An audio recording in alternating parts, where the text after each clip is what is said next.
Well, well, well. Jerry Jones is in trouble with the Dallas Cowboy fan base, supposedly. And I guess I'm in trouble with some people who don't like some things that I said about what Jerry Jones said.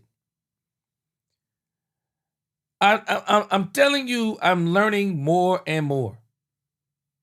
People don't like truth.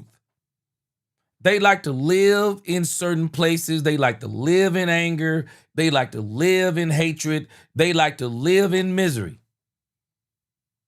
That's just not where I like to live. I like to live in reality, and I'm not a glass half empty person. I'm a glass half full person, and I'm an encouraging person. And if that's too much for some people, it is what it is.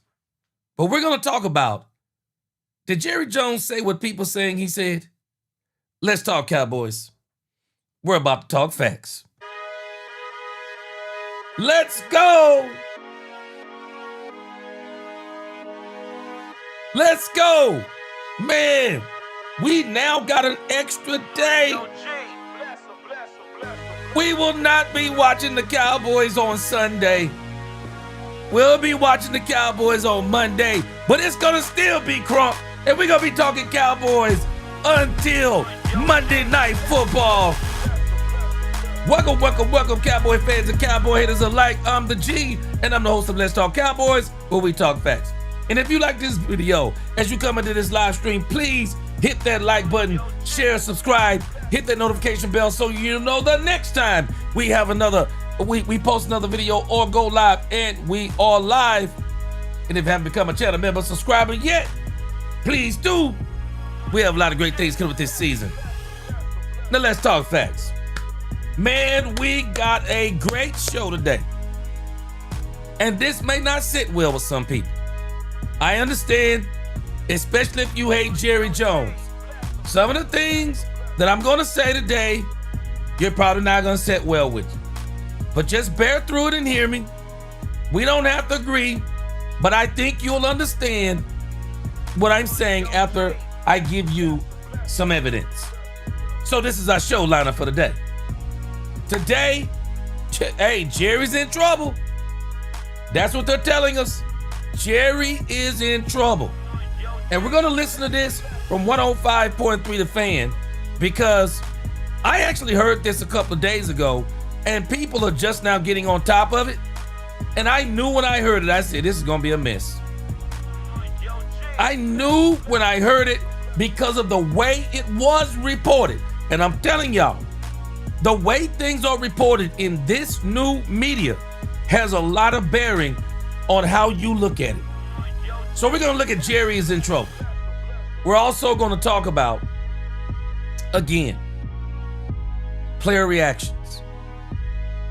The reactions that the players are having about how this team can get better.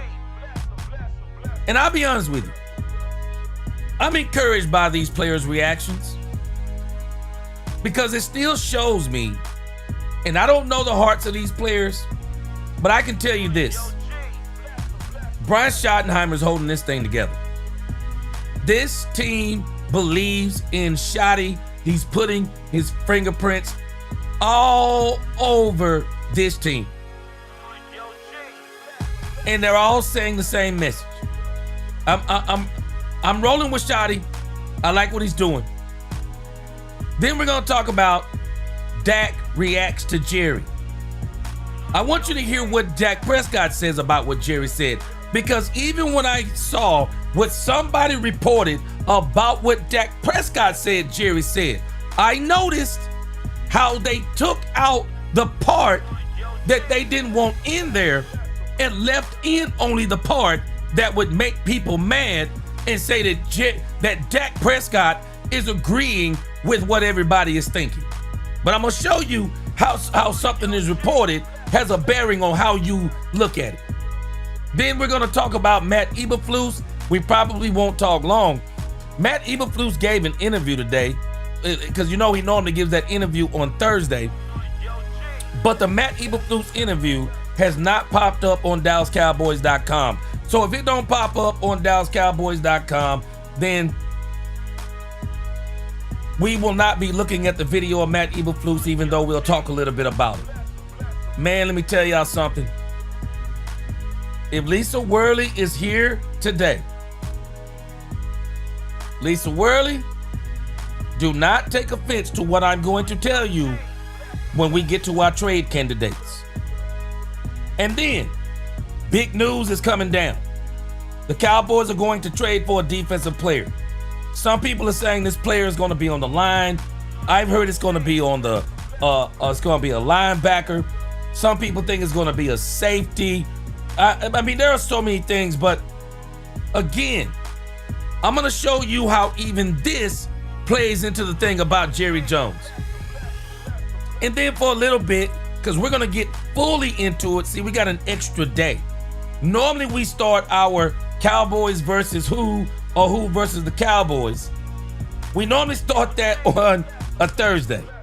But since we got an extra day, we're going to start that on a Friday.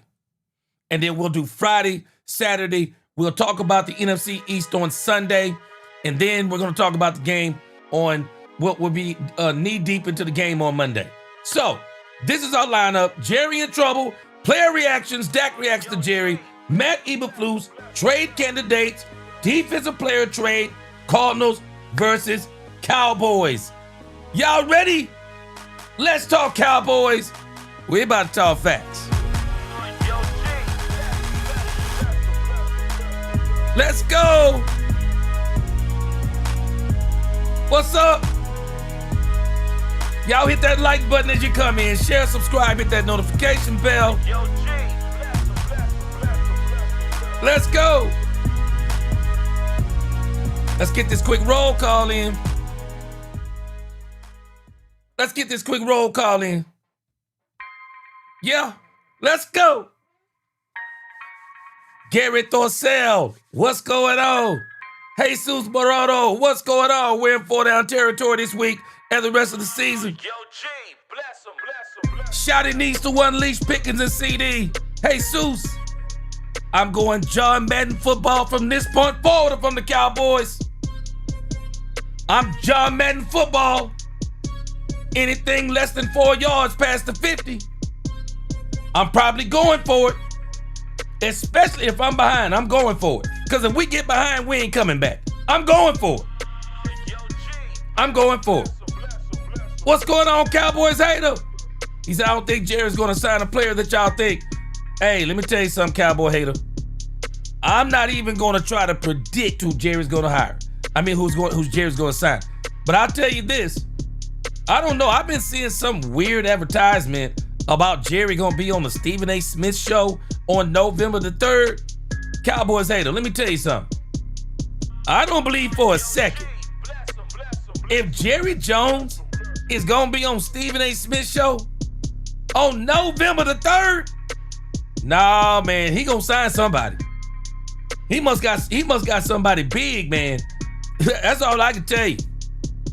Cowboys for life. Jerry better get it together. I think he is going to get it together. Jerry's been doing some good stuff. He's done some bad stuff too. But he's going to do some, I think he's trying to turn this corner. We'll see how it goes.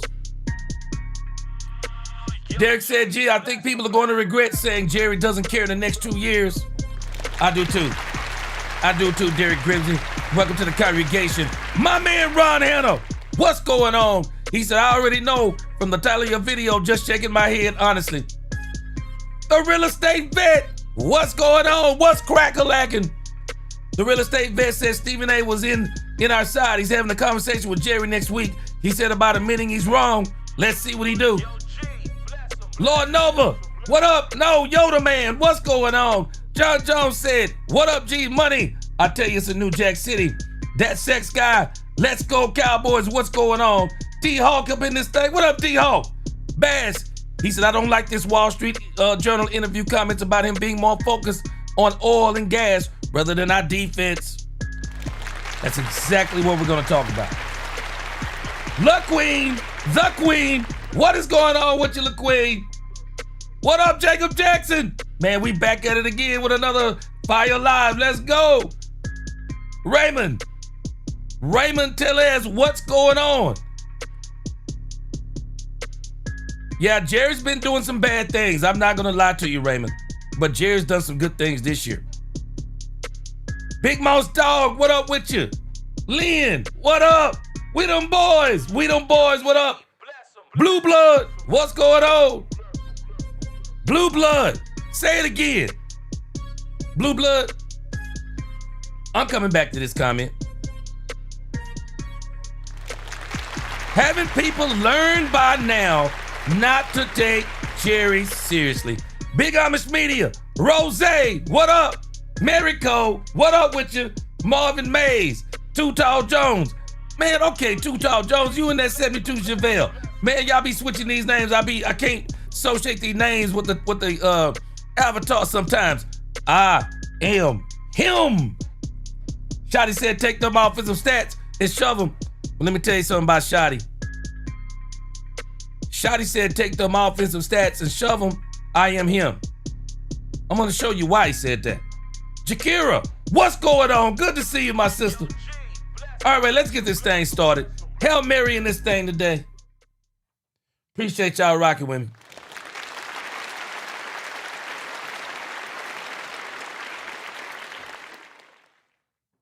Appreciate y'all rocking with me. K-Choice, what up? Good to see you, man. Renan Zaguini, what is going on with you? RT, my brother, RT Holman in this thing. What's going on? Tyrone Church, boy, you know it's time to turn up Ty Church. Always good to see you. Man, let me tell you something. Mills 36 up in this thing. What's going on? Mills 36, I'm here to give you some encouragement. Still a hot boy. What up with you? Quincy Williams and Minka Fitzpatrick. Man, you know what? That Minka Fitzpatrick thing doesn't sound too bad at all, but we'll see. I think the Cowboys are in love with Malik Hooker and Donovan Wilson. Bernard Fields, what's going on? Gwen Bowden, Ron Mack, what's going on? King Kong community. All right, let's get this thing started. Rat Faced, what up? What up with you? Bobby, what up with you? Trent Smith, let's go. Now, appreciate y'all rocking with me. I understand something, though. I understand something. I understand something being a preacher, being a Christian, being a man of God. There are people who don't like,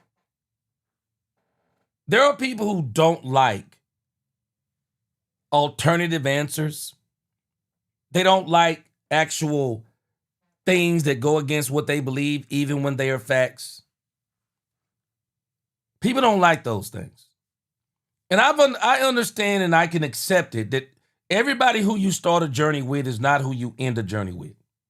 And not everybody's going to be able to last on a journey. I appreciate y'all on this journey so far. Some of y'all might not make it on this journey because there may be something that I say that you don't like.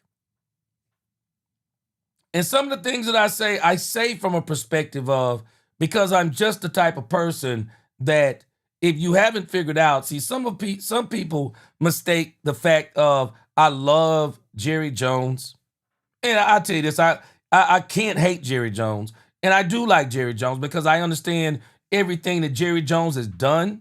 I understand everything he's done for the Cowboys and the NFL.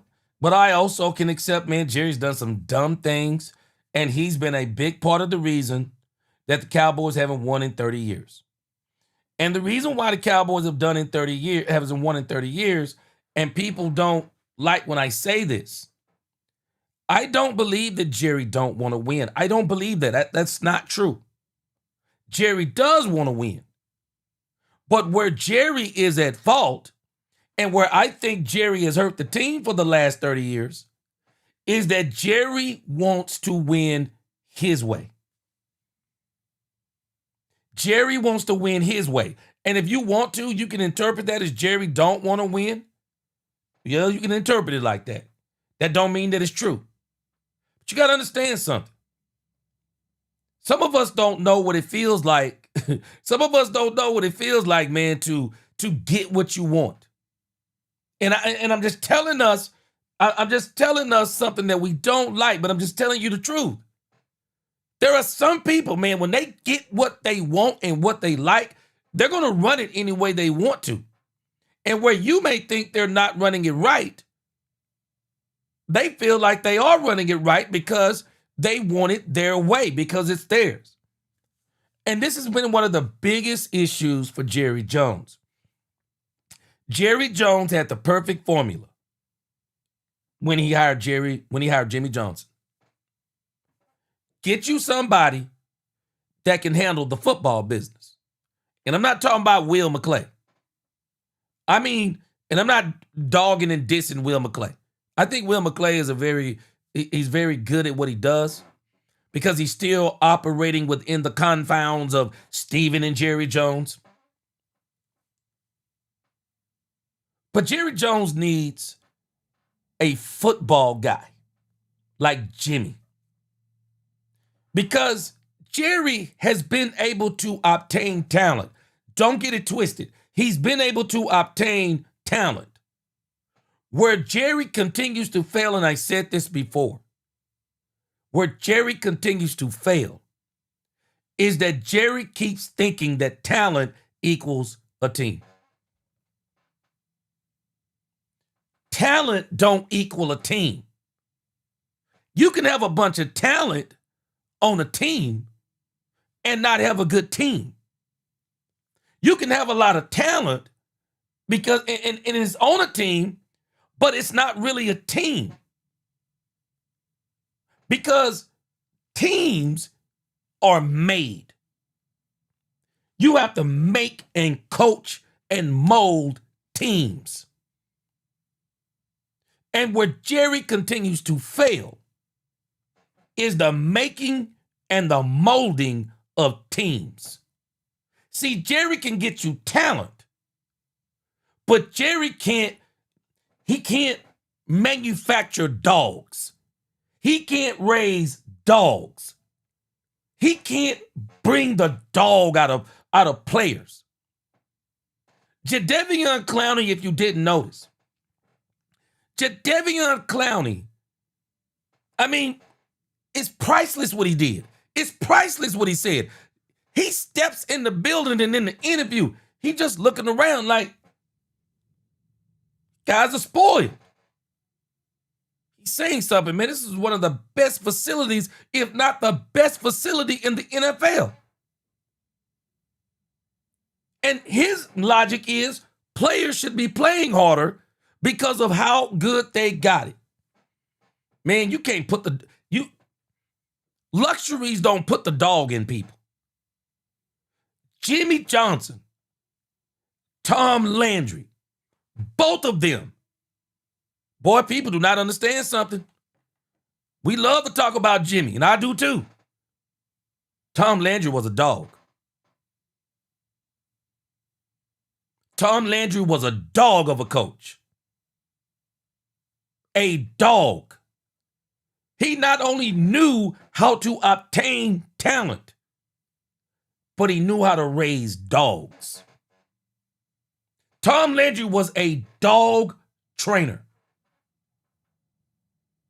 Tom Landry was a dog. No nonsense. No nonsense dog. When Jerry came in, Jerry brought in Jimmy because Jimmy knew football. And this has been the problem for Jerry. The problem for Jerry for the longest, because what Jerry has been trying to prove is that he can replicate what they did. Him and Jimmy together, they were the perfect storm. Jerry keeps wanting to replicate that, but he can't. Jerry can't replicate that. A GM can't do what Jerry is trying to do. Even Howie Rosenhaus, he can't. Howie Rosenhaus is not the one who creates the dog atmosphere on the Philadelphia Eagles team. He gets the dogs. He leaves it to the coaches to train the dogs. He gets out of the way so the coaches can train the dogs. See, if you ever buy a dog, let's say you buy a pit bull. My uncle used to do this stuff. You buy a dog and you want it to be a certain kind of dog and you take it to a dog trainer, best thing for you to do is leave. When they tell you to leave and leave your dog, and then when they tell you to come and they do certain things with your dog, you need to do exactly what they say. Because when they train that dog, you're not going to want to see the things they're doing to train that dog. They don't need you to be bringing in the nicest kennel and a bed for the dog to sleep in and sweaters to go on the dog and shoes and bows and ribbons to go on the dog and diamond collars on the dog. They don't need you to buy the dog certain kind of food. They need you to pay your money, sign that dog up, go your butt home. Because when you come back, you ain't going to recognize this dog. The dog you dropped off ain't the dog you're going to have when you pick him up. You're going to have a show-enough attack dog and a dog that can support, a dog that can protect. You're going to have a show-enough dog when you come get that dog. The problem with Jerry can recognize talent. And he misses on some of it. Everybody does. But the component that keeps missing is the dog. Now, Brian Schottenheimer, I'm telling y'all, people don't have to ride with me on this. Brian Schottenheimer is a dog. And we can call Brian Schottenheimer a yes man if we want to. But he's the closest thing to a dog of these quote unquote yes men that we've seen since Jimmy. I like Brian better than I did Parcells. I like Brian better than I did. I like Brian better than I did Parcells.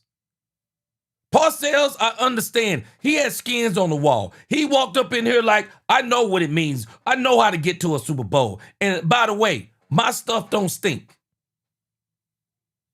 I like Bill Parcells. But this dude, Brian Schottenheimer, he putting in work.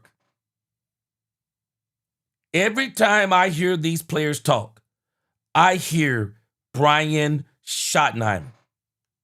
That's what I hear. I hear Brian Schottenheimer. And I absolutely love the way Brian Schottenheimer continues to carry himself. Have y'all not listened to stuff that Brian Schottenheimer says? Yeah, I got a temper. What do you mean you have a temper? Yeah, I have a temper. Now, I don't condone all that cursing. I don't think cursing is what necessarily makes you a dog. Some people associate cursing with being a dog. But I can tell you this. Brian Schottenheimer, this dude says some stuff on the field that you definitely can't put on TV. Brian Schottenheimer gets after these players as much as you can get after these players. Brian been on these boys. Brian been on these boys. And Brian Schottenheimer being in the defensive room, that's Brian Schottenheimer's idea. I appreciate Brian Schottenheimer because Brian Schottenheimer is not complaining about what he signed up for. He's trying to work with what he signed up for. And Jerry, I hope Jerry continues to give Brian Schottenheimer more and more and more leeway. Give Brian Schottenheimer more and more and more leeway. And if you do decide to let go of Matt Eberflus, and I'm telling y'all right now, if the Cowboys don't let go of Matt Eberflus, the Tuesday after the Arizona game, if they get smoked by the Arizona Cardinals, if they don't let him go that Monday, there are no more opportunities because it won't make sense after that. The Cowboys are going to play, 3 games in 10 days? There'll be no point in firing this man if you're not going to fire him the Tuesday after the Monday night game this coming week? You might as well ride with him, because there is no coach that's going to have you any more ready or worse than what he's going to have you in 3 games in 10 days. Man, forget it. We got to stop this. Ain't nobody going to do that. They don't fire him that Tuesday, they're going to keep him. But they got to let Brian continue to work. And man, I'm telling you, we're watching just the first year of Brian Schottenheimer. You watch what he looks like next year. Watch what he looks like next year, and watch what this team looks like next year. But Brian is building something, and I like what he's building. But Jerry's problem is, and Brian Schottenheimer to me is Jerry at least getting somebody that's got a voice in the whole franchise, and somebody who's literally holding it together and can hold it together even with some of the crazy stuff he says and does. And Jerry says some crazy things. Absolutely says some crazy things. And so over here on X, this story isn't new to me. I heard this story 2 days ago. And I knew when I heard this story, I knew, as my son say, I knew that people would take this and drag it. I knew the media were going to take this and drag it. And the guy who reported it, and I'm telling you, how you report things matter. Because the guy that I heard report this, I was so appalled when he reported it. Let me show you how some of these Cowboys people operate. Let me read a super chat real quick first. I always appreciate those. Appreciate y'all rocking with me. And don't you worry, Blue Blood. I'm coming back to what you said. I got you over here in my favorites. True Texan, appreciate this super chat. He said, here's the way I see Jerry. He bought the Cowboys for $125 million. Now worth $13 billion. So hard to make him see past the dollars instead of wins. True Texan. Might I add something to what you said, True Texan? Might I add a little bit more context to what you're saying, True Texan? Because let me give us the cold, hard facts, True Texan, that a lot of people don't like about what I'm about to tell them, True Texan. And I know you remember this, because me and you, I believe, are somewhere around the same age. The Cowboys were terrible when Jerry Jones bought them. I didn't need the documentary. I'd already said this before. I didn't need to see the documentary. I was alive. The Cowboys were an afterthought when Jerry bought them. The Cowboys were terrible. And not to mention, the NFL was not what it is now until Jerry came in it. Love it, like it, or hate it. That's why I'll never hate Jerry Jones. And I'll never talk so bad about Jerry Jones that I can't remember. I can't remember what he's done for this league. Jerry has done a lot for this league and continues to do a lot for this league. And I still say, and I've said it before, there's a reason why. Have y'all not noticed this? I brought this up before if you're new here. Has anybody not noticed this? Have y'all not noticed how other owners don't say a whole lot about what Jerry does?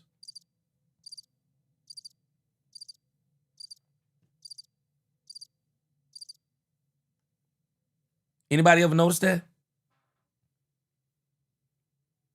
Because they know that they wouldn't have the money in their pockets without Jerry Jones. They know it. This NFL ain't the NFL without Jerry Jones. It's not this NFL that we're watching without Jerry Jones and the Dallas Cowboys, and especially Jerry Jones. I understand all of this with Jerry Jones. And so not only did he, True Texan, because I like what you're saying, not only did he turn a team that he bought for $125 million into a $13 billion franchise, the most valuable sports franchise in the world. But through what he did too. This is the part people got to give the man credit for. For as much as you love Jimmy, who you think hired him? Who you think hired Jimmy? Who you think allowed Jimmy to do what he did? Jerry Jones. I wish Jerry Jones would get back in that mindset. He bought $125 million, paid $125 million, turned to $13 billion, and brought 3 world titles to it in 3 seasons.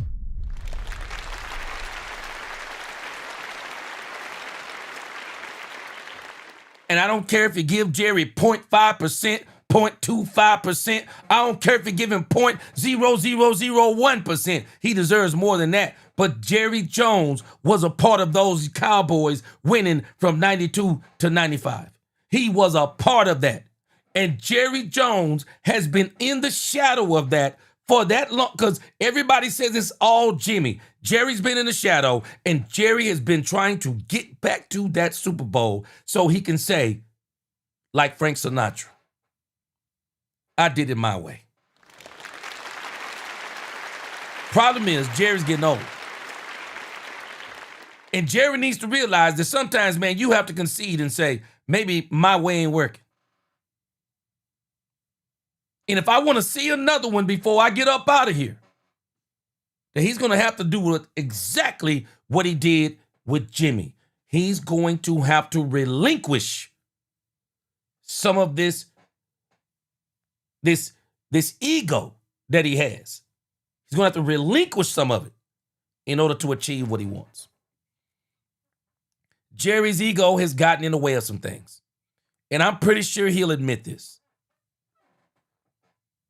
Now, when we talk about this thing about Jerry Jones, let me show you how people report stuff.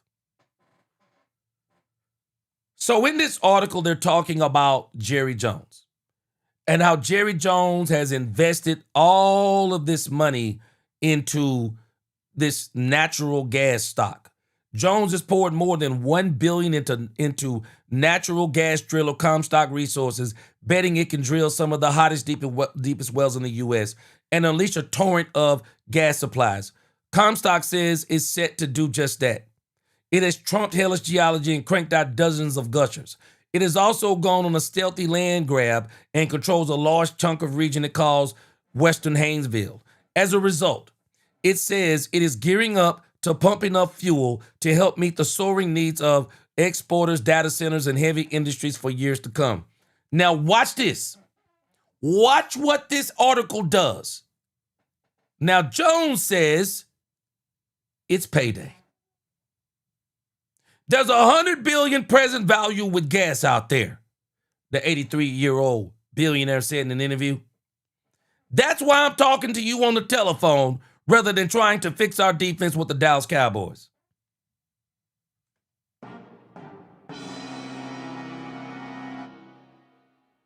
Wait a minute, what?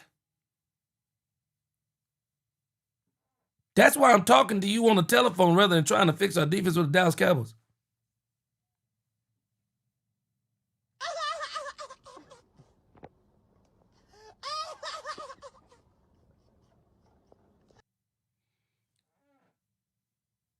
Does anybody know the definition of hyperbole? A lot of people don't realize that Jerry Jones uses hyperbole a lot. Jerry Jones uses hyperbole on the regular. And some people don't understand, obviously, the definition of hyperbole. Can I help you with what hyperbole is? This is the definition of hyperbole in case you didn't know.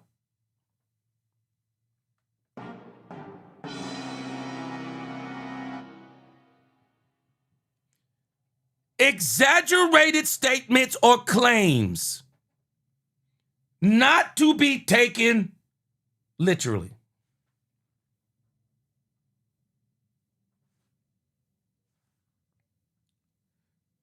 So do we really believe in our minds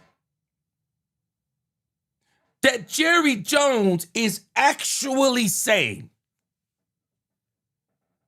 I'm talking to you on the telephone rather than trying to fix our defense with the Dallas Cowboys because this deal is more important than the Dallas Cowboys defense being fixed?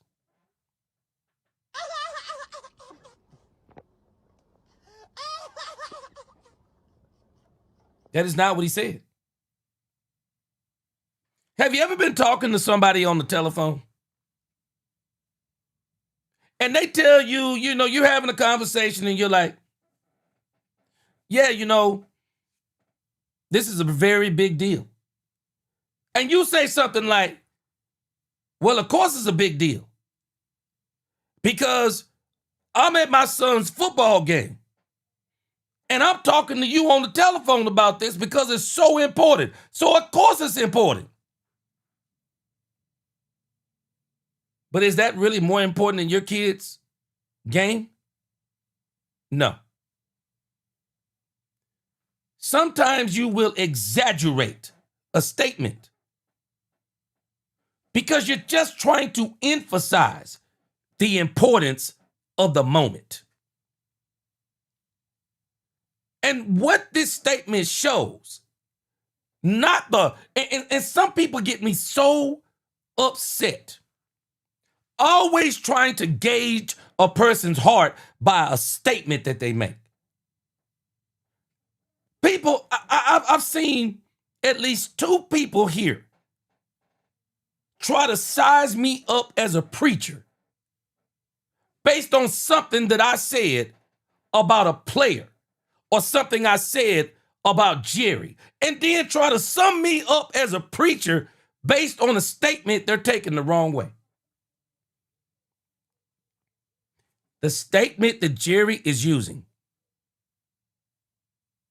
is hyperbole. It's exaggerated. And you know how I know it's exaggerated? Because it goes against everything Jerry has been doing. See, Jerry in the front office have been lying to the Dallas media, and they can't accept it. Trey Wingo called Clarence Hill out on this. Clarence Hill says the Cowboys haven't called about Max Crosby. It's a lie. Only for Jerry Jones to come back and verify that they had checked on Max Crosby.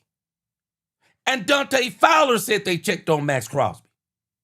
Trey Wingo, Dante Fowler, then Jay Glazer came back and said, not only did the Cowboys call about Max Crosby, the Cowboys called about Trey Hendrickson. The Cowboys have literally been calling all around, trying to find players that can help them with this defense. And now we're getting all giddy and excited because now it's coming down the pike. The Cowboys are probably going to sign somebody.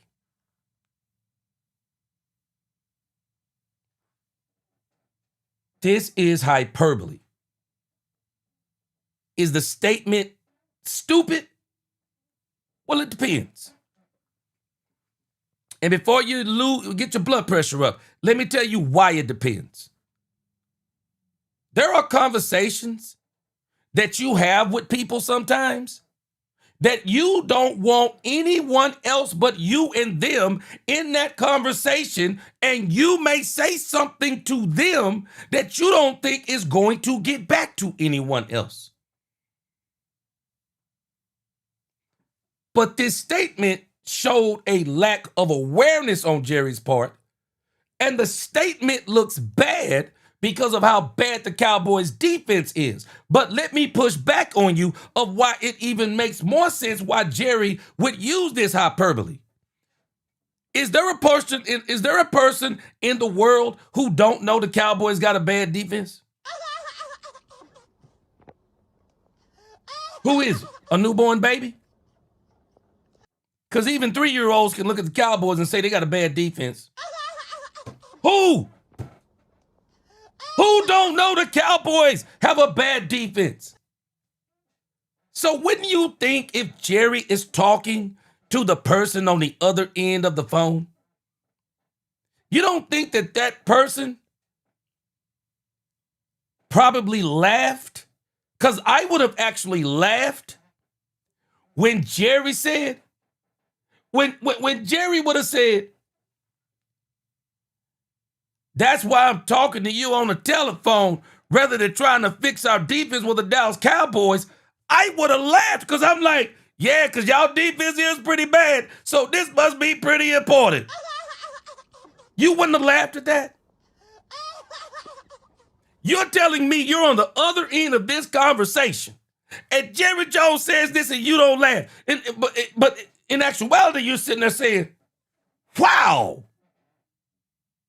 Boy, this must, let me tell y'all something. Let me tell you something.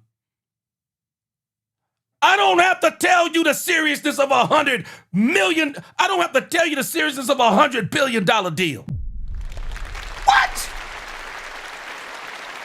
I don't have to tell you the seriousness of it. Why wouldn't you? Of course you're going to take care of $100 billion deal.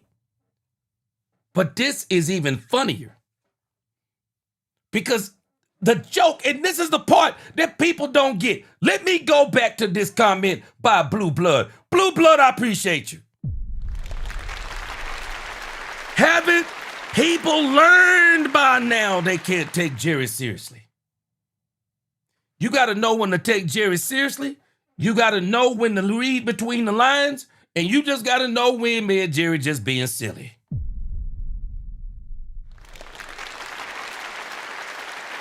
Jerry never thought this conversation, and this is a lack of awareness by Jerry Jones. It's a lack of awareness. I promise you, Jerry didn't want people to know this. This is a lack of awareness.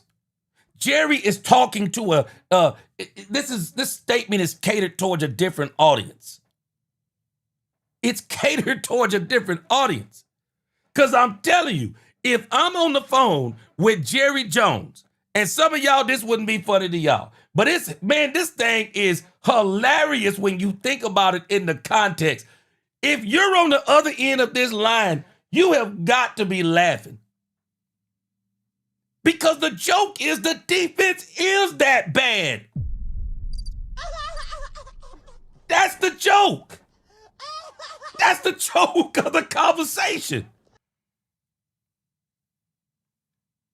Is it a bad one? Yeah, it's a bad one. But let me tell you something. And see, some people got to tell the truth to stay in the church. We make bad jokes sometimes when we think nobody's going to hear them. We tell bad jokes. I stay on my sons about this. This got me in so much trouble when I was young. Always making inappropriate jokes. What one person calls funny, somebody else doesn't. Baz, let me give you a prime example. I like what you just said. You said, I don't find the comment funny. You know why? Because you are a diehard Dallas Cowboy fan. But the person that Jerry might be talking to on this telephone or this interview or whatever they're doing, Jerry isn't talking to them like that. Jerry is talking to what he believes, at least for what all I can tell, this is a business conversation. And Jerry is saying this. There are jokes sometimes we say around certain people that we couldn't say around other people. You can't do it. And I'm always telling my sons, Daniel says, so am I, G. I'm always telling my sons, bro, you got to be careful. Stop telling jokes. because you never know how someone takes it. And Jerry wasn't saying this thing to us. It was said to someone else and it got out. It is what it is. It's a terrible look. It's a terrible look because of C. Bass, for example. C. Bass don't think it's funny because he's a Cowboy fan. See, you're saying it's a distasteful comment, tone-deaf statement. The defense is bad. But the person who's interviewing him, man, if you don't hear this and laugh, it's funny to some people. But to other people, it's like, man, why don't you make a statement like that? Because the defense is awful. But at the same time, Cowboy fans shouldn't run with this. Cowboy fans shouldn't run with this, and I'm going to tell you why. Cowboy fans should not run with this because I'm not worried as much about the joke as I'm worried about what Jerry is doing. And I'm watching and listening to what is being said. And what's being said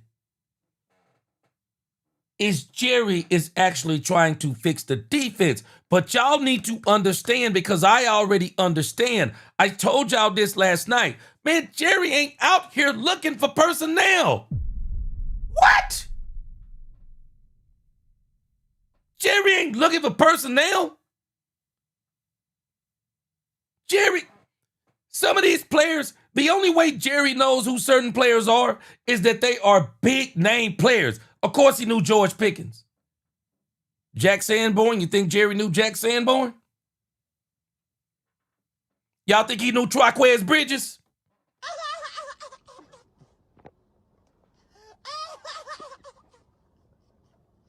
Jerry probably saw Traquez Bridges against the Commanders and said, who in the heck is Traquez Bridges?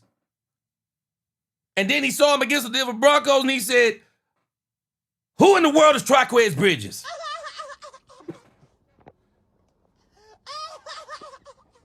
Y'all think Jerry Jones picked up the phone and said, hey, Will McClay, bring in Reddy and Traquez Bridges? Jerry ain't the one gonna fix this defense in the first place.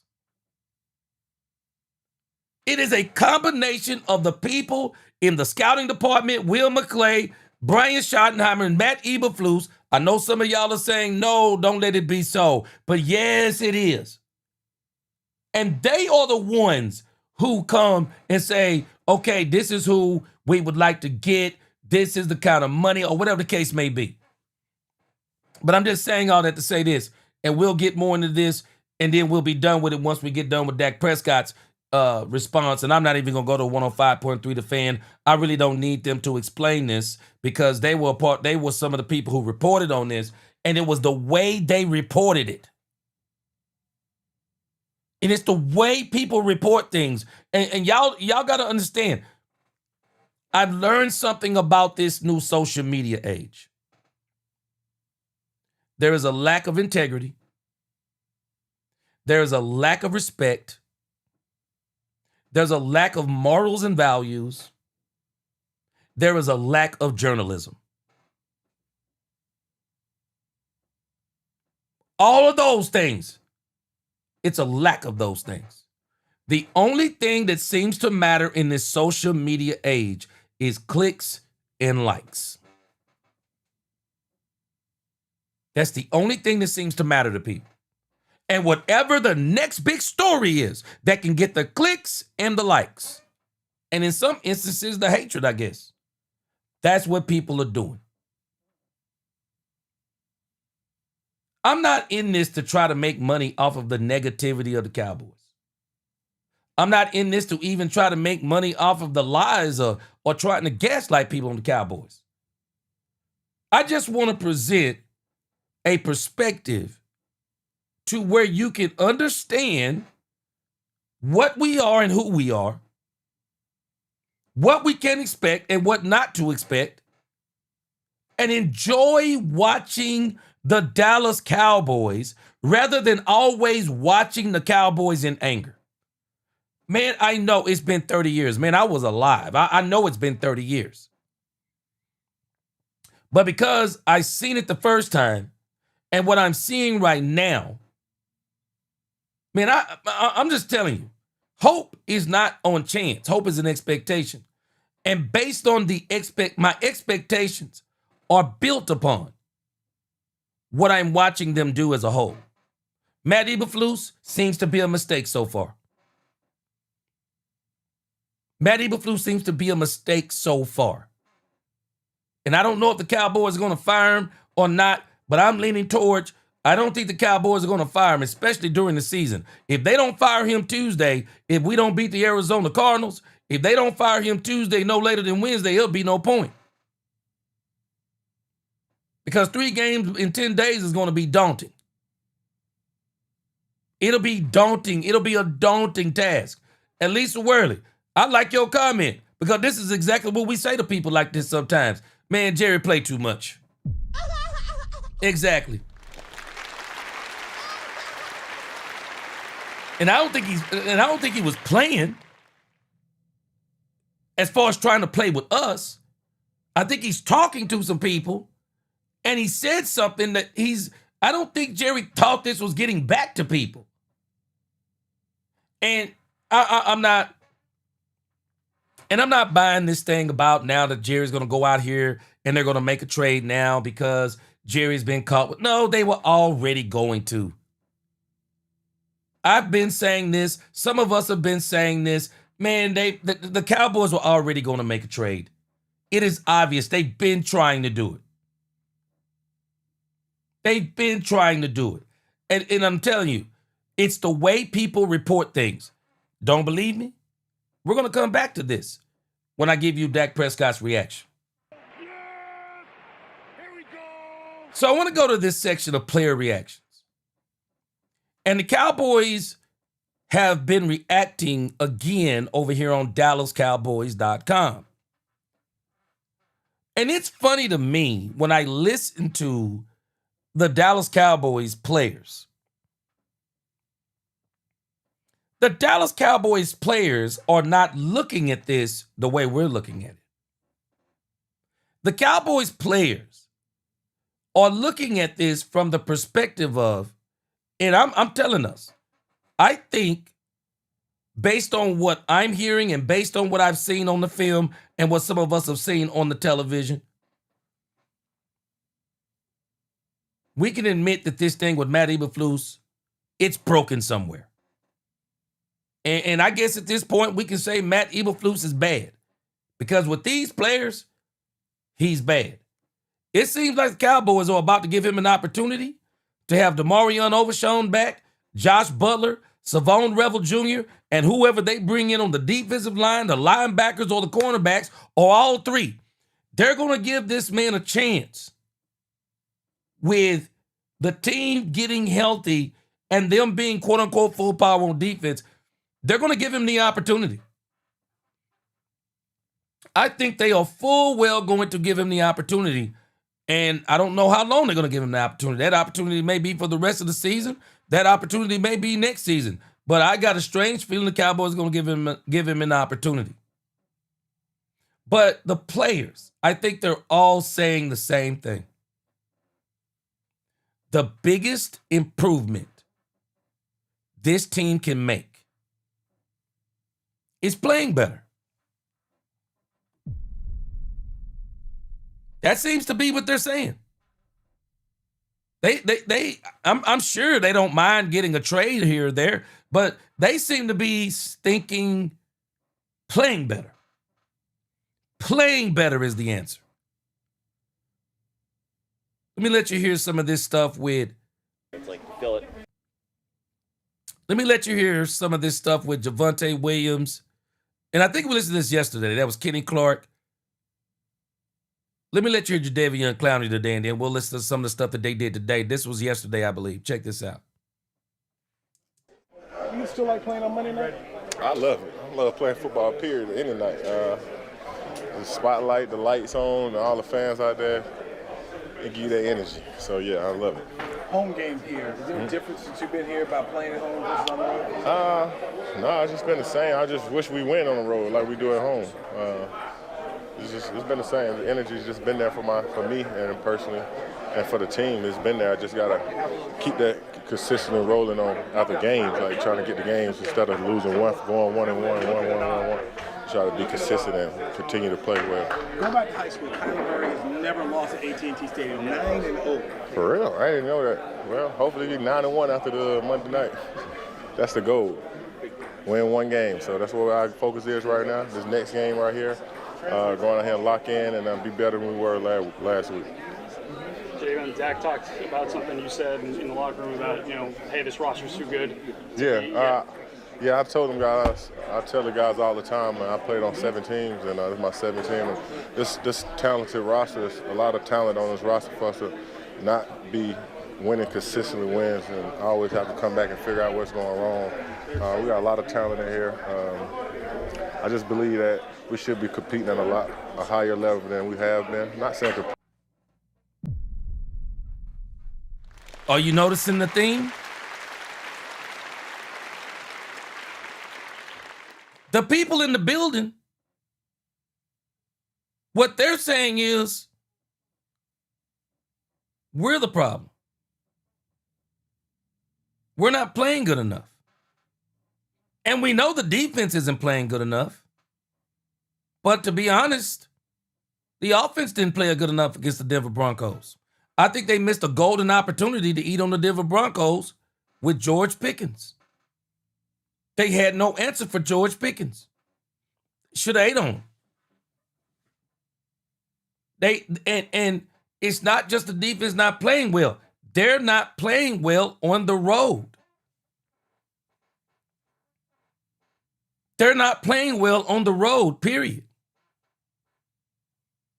So these players, rather than them looking at bringing in somebody or what's going to fix this team on the outside, the talk is, but we got to get better on the inside because it don't matter who you bring in if these players don't play better. It's not going to matter. So the players must play better. And that's the message that Jadeveon Clowney is sending. And that's why I'm kind of tripping on the fact that the players and the fan base, and I'm not going to say totally out of sync, but the players and the fan base are out of sync. And I think a huge part of this, and the credit goes to Brian Schottenheimer. Brian Schottenheimer, as well as Dak Prescott, have helped this team not to check out on Matt Eberflus. At least I don't think they've checked out on him totally. I think they're struggling with the scheme the same way they struggled with the scheme last year. For what, man, I don't know what is the deal with the Cowboys. I'm sorry, 3 different defense coordinators in 3 years. That's tough on anybody. But this team has struggled so hard. They struggled hard with Zimmer. I'm gonna show us in a moment about this thing with Zimmer. I was looking at it today, and I was like, boy, people do not understand. We were not the last ranked defense last year, but what we were last year was against the run. Man, we were atrocious. Man, we were getting ran through, man. Man, we were getting ran through like ran through an old abandoned house. We were getting ran through. We couldn't stop nobody on the ground. Even with Michael Parsons back, we couldn't stop anybody on the ground. Now, we had some games where we stopped some people, but for the most part, man, we got ran through. We got ran through, I'm telling us. We absolutely got ran through. And so this team, you think about, like even us, we talk about Jerry Jones as the problem. These players don't think that. They're pulling the Michael Jackson on us. They're looking at the man in the mirror. They're asking him to change his ways because they can clearly see this is some, not all, Some of this is a player problem. Man, let me tell you something. Boy, I'm looking back here too. As a side note, boy, who in the world got these rare Air 11s back here in the locker already? Already. Now, you people who like Air Jordans, I'm from that era where we loved Air Jordans. Somebody got them rare Air 11s back there. Boy, them joints is nice. I want to get a pair of those. I would love to get a pair of those to match my Dallas Cowboys attire when I go out. But we should be winning at a lot higher level than we have with been. We just got to continue to play complementary football. I feel like we got one of the best offenses in the National Football League.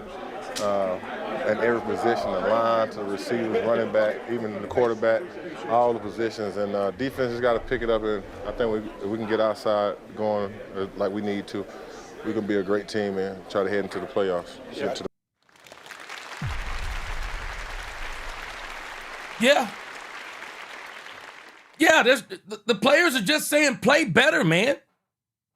Jadeveon Clowney is saying it. Nah, man, we need to play better.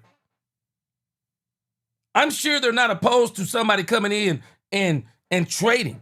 Now, I noticed Dak Prescott sounded a little bit different a while ago when I was listening to him. But Dak said on Sunday night, stop that talk. Stop that talk. Step up. Because anybody who comes in here is only going to take reps from someone else. Too Tall Jones, he said not too many people blame Jerry the whole time, 24/7, but there are people in the front office doing these calls around the league, not Jerry. Those who find the info then go down the chain. Too Tall Jones, I'm telling folks, man, this is why we shouldn't even take this statement the way people took it. Because man, Jerry ain't the one out there searching for players. And if you let Jerry tell it, he ain't even making the final decision. That's what Jerry's saying. He ain't making the final decision. So this is a combination of things. But the part that is so disappointing is how we're so ready to run with it. We'll just run with it because we just, man, every opportunity to pile on Jerry, we do. Man, Jerry do enough bad things to not even be piled on. Jerry does enough bad things on his own that we can just flat out say, yeah, Jerry did that right there. But that statement is being blown way out of proportion. Just way, way, way out of proportion. I may have to take me a little bit of break from X because y'all, I don't know if y'all know, man, X is different than all the other, it's different than all the other social media platforms. X is like a no holds barred, just, boy, it's just a bunch of, X is a wild place. That's all I'm going to tell you. X is a wild place. I like what Ron Hanna said. Ron Hanna said, sounds like an inside joke, but I get it. But it's been 30 years, y'all. That is the real joke, in my opinion. Yeah. Yeah, it's a joke. You can tell it's a joke. It's just a joke that I don't think he meant nobody to hear. And that's why I say, man, you got to be careful even saying stuff in private. Because you never know who you're talking to. You might be calling them your best friend, but they might have another best friend. And there's an old man used to tell me, this might go over some people's head, because I had to think about it for a long time when I first heard it. If a dog will bring a bone, a dog will carry a bone.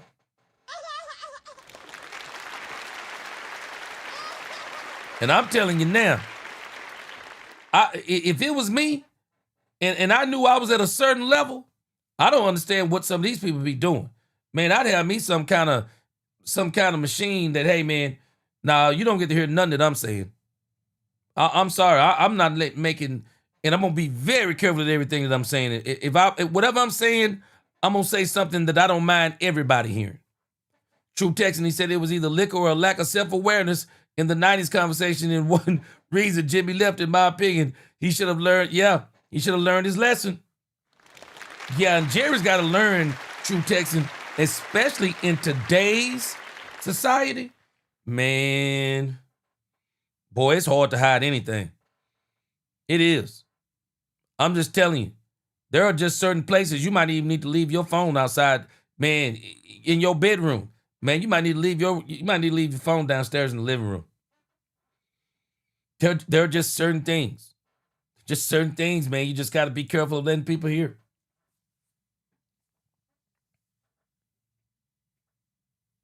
Let's see here.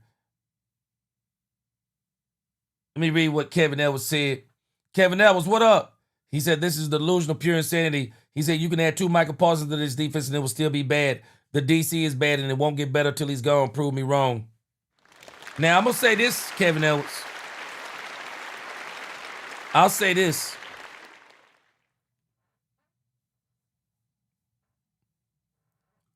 I can agree with you to a degree. But I also want us to pay attention to this because I looked at this. I was looking at this today. Let me tell you how ironic this is.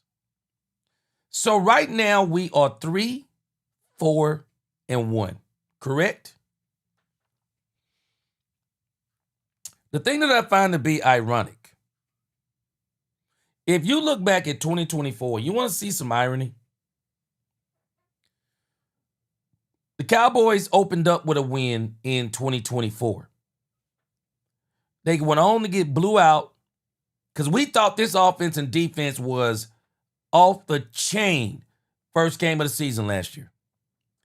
Only for us to get beat 44-19, 28-25. We rallied and scored most of these points in the last quarter.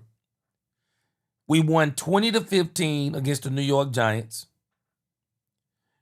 Michael Parsons got hurt in the Giants game. The Cowboys defense started going downhill immediately in the Saints game, downhill in the Ravens game, and it didn't look too good in the Giants game. We came back and had a spectacular showing. At least I say it was spectacular. 20-17, Rico Dowdle had a coming out party. Jalen Tolbert with the game-winning catch. Oh, I bet that was a great moment for my sister, Lisa Worley.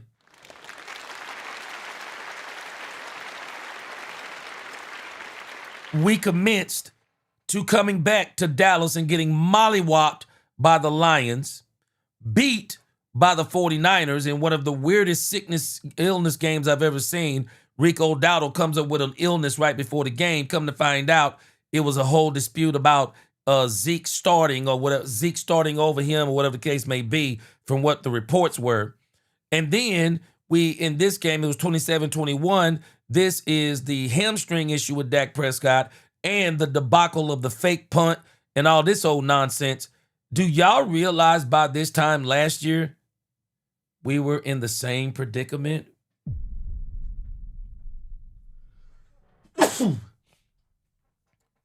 We're a half game better. A half game better than what we were last year. Now, let me give you the rest of the story, Kevin Edwards. Let me add some more to this. Mike Zimmer is the defensive coordinator. The Cowboys defense was struggling bad under Mike Zimmer. Bad. Bad. We got injured. We lost DeMarcus Lawrence in this game. We lost Michael Parsons in this game. But even before they were injured, we were getting mollywopped.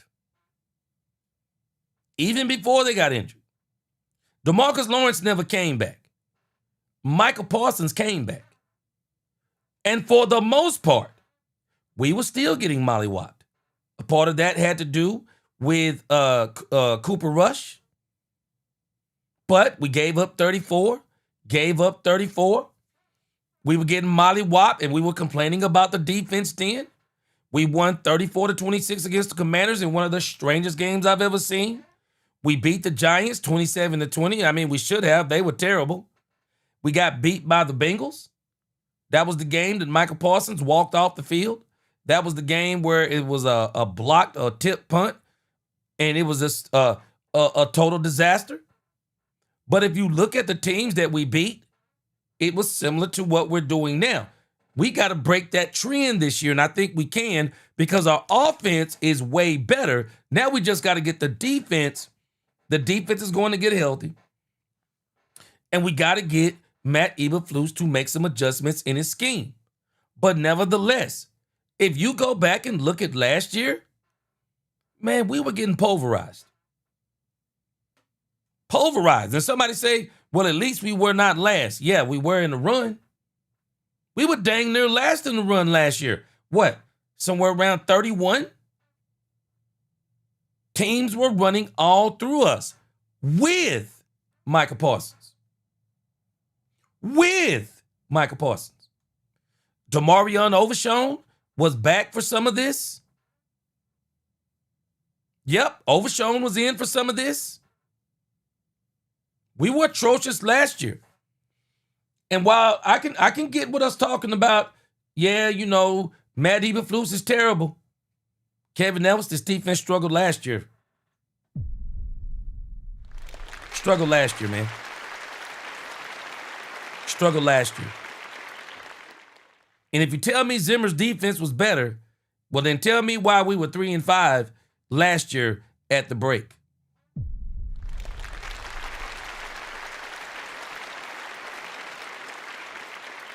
I'm telling us, man, this isn't just Matt Eberflus. And that's what these players are saying. This isn't just Matt Eberflus. It's not. And I'm telling you, man, I'm struggling. I got to be honest with y'all, man. I'm struggling. Boy, I'm struggling bad with this defense because I'm trying not to double talk, but it's hard not to. Because on the one hand, you say Matt Eberflus is bad. But then you say, but wait a minute. When I look back at last year, the defense was bad with Mike Zimmer. It might have started to get better, but what was better? And this is the same issue I got with the defense this year. I think it will get better. How much better? Now, because we got a high-powered offense, this defense getting better this year will be better for this team than it was last year when it, quote-unquote, supposedly got better. If it gets better this year and this offense stops being Dr. Jekyll and Mr. Hyde, then it helps this year more than it did last year. But the defense was terrible last year. Hey, Junior, what up with you? Junior, appreciate that $10 super chat. He says, shouldn't we be happy with his statement? Wasn't everyone complaining about Jerry being too involved with football operations? Now he isn't.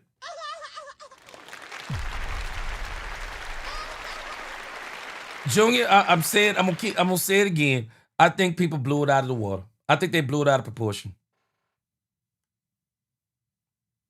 It's not what is reported, it's how they reported it.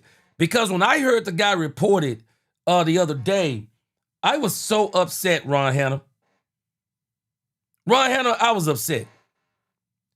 I was upset, Ron Hanna, because not only did this guy report this, he actually tried to encourage Cowboys fans without even knowing the context of what Jerry said to boycott the Cowboys. What? Yeah, maybe this will drive the Cowboy fans not to watch the Cowboys no more. What? What?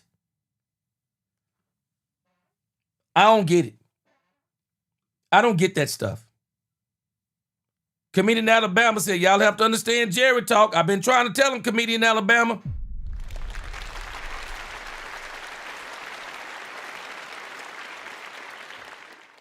I've been trying to say it. G Money, I just said it. Matt's not Dave Onstad, defense coordinator of the 90s. Yeah. Texas Guns, he talking about some of this crazy stuff that Jerry says. It's just Jerry's glory hole. We just living in it. No, Texas Guns, the way Jerry said that he meant it, he didn't mean it the way people understand that to mean. It's just crazy Jerryisms. Man, Jerry and these Jerryisms. Jerry says a lot of stuff. And sometimes Jerry says stuff that makes sense. Sometimes you can't make sense of it. He needs an interpreter. And sometimes Jerry says things that he shouldn't say. Because Jerry used to bother me when he used to say, we're only going as far as Dak take us. And that's where he took us. Oh, I couldn't stand that. Used to make me so mad. Comedian in Alabama, it seems like the players would be motivated by everyone putting them down, but it's not getting through. Yeah, the players, they think it's them. They think it's them.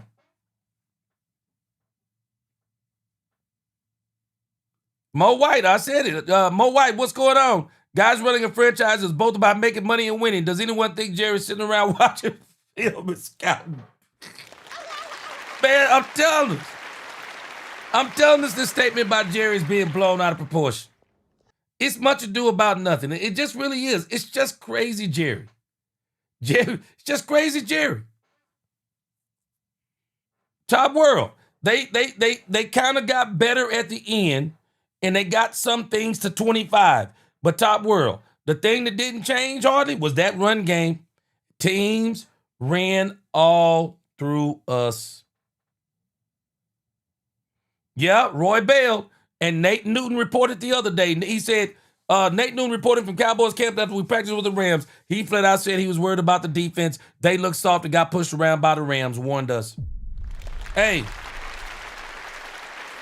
anybody remember?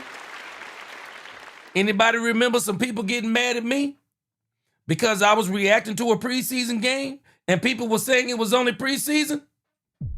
Okay, where we at now? Where we at now? Because there were people that was mad at me talking about, yeah, oh, it's preseason. You overreacting. Is it preseason now?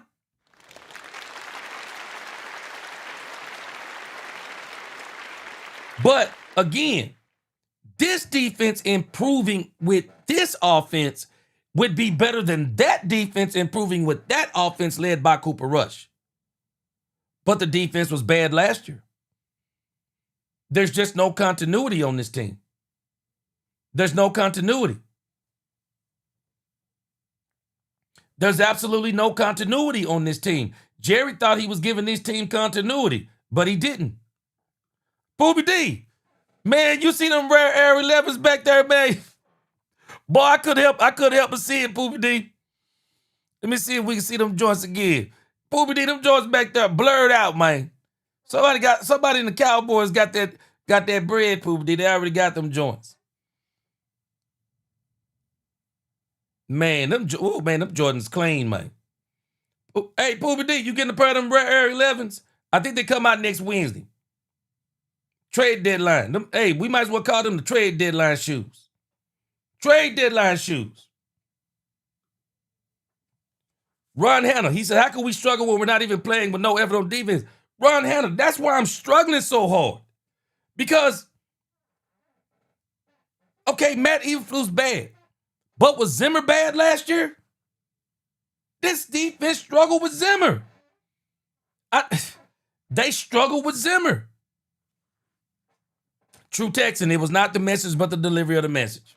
Yeah, and that's why I'm saying that this new journal, I don't even call it journalism, but this new media, they purposely report things in ways to inflame the fan base. We get enough of that outside the fan base. And then to get it in the fan base, man, I'm telling us, Jerry ain't picking no doggone players, man. And even for Jerry, I mean, it's comical to me, man, because I was laughing even the other day because I'm like, man, why does 105.3 The Fan be talking to Jerry like Jerry is in the film room? Like he in the film room, he looking and making this. Man, Jerry is getting a report. And when we hear Jerry talking, Jerry is saying something that somebody told him. And when Jerry makes a decision on a player, it's on the player that has been told to Jerry the Cowboys need. And we got to stop thinking that these coaches are not having influence in some of these players the Cowboys are getting, because they are. They are. Now, we can admit the Cowboys they're not spending the big money on some of the players they want, but they are getting some of these players. Smoke 140 is in this thing. What up, Smoke 140? Ain't seen you in a minute.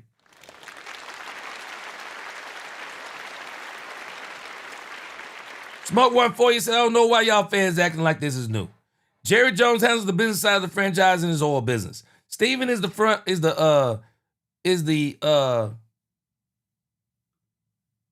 he is the FAN money man. Will and his scouts get the players. That's it. Smoke 140. That's why I say, when you start saying Jerry fixing the defense, man, Jerry ain't fixing no dang defense. Jerry ain't fixing no defense in the first place. So it's all hyperbole, man. Just hyperbole. It's just Jerry saying and I don't think Jerry thought anybody was going to hear that stuff. So I cannot, man, when Jerry interviews tomorrow, boy, I'm going to be front and center. I mean, I'm not going to be there. I'm going to be front and center. Newhouse fam said, appreciate the donation for G, but donate this comment somewhere else. I see you, Newhouse. But I'm telling us, man, we just go way too far.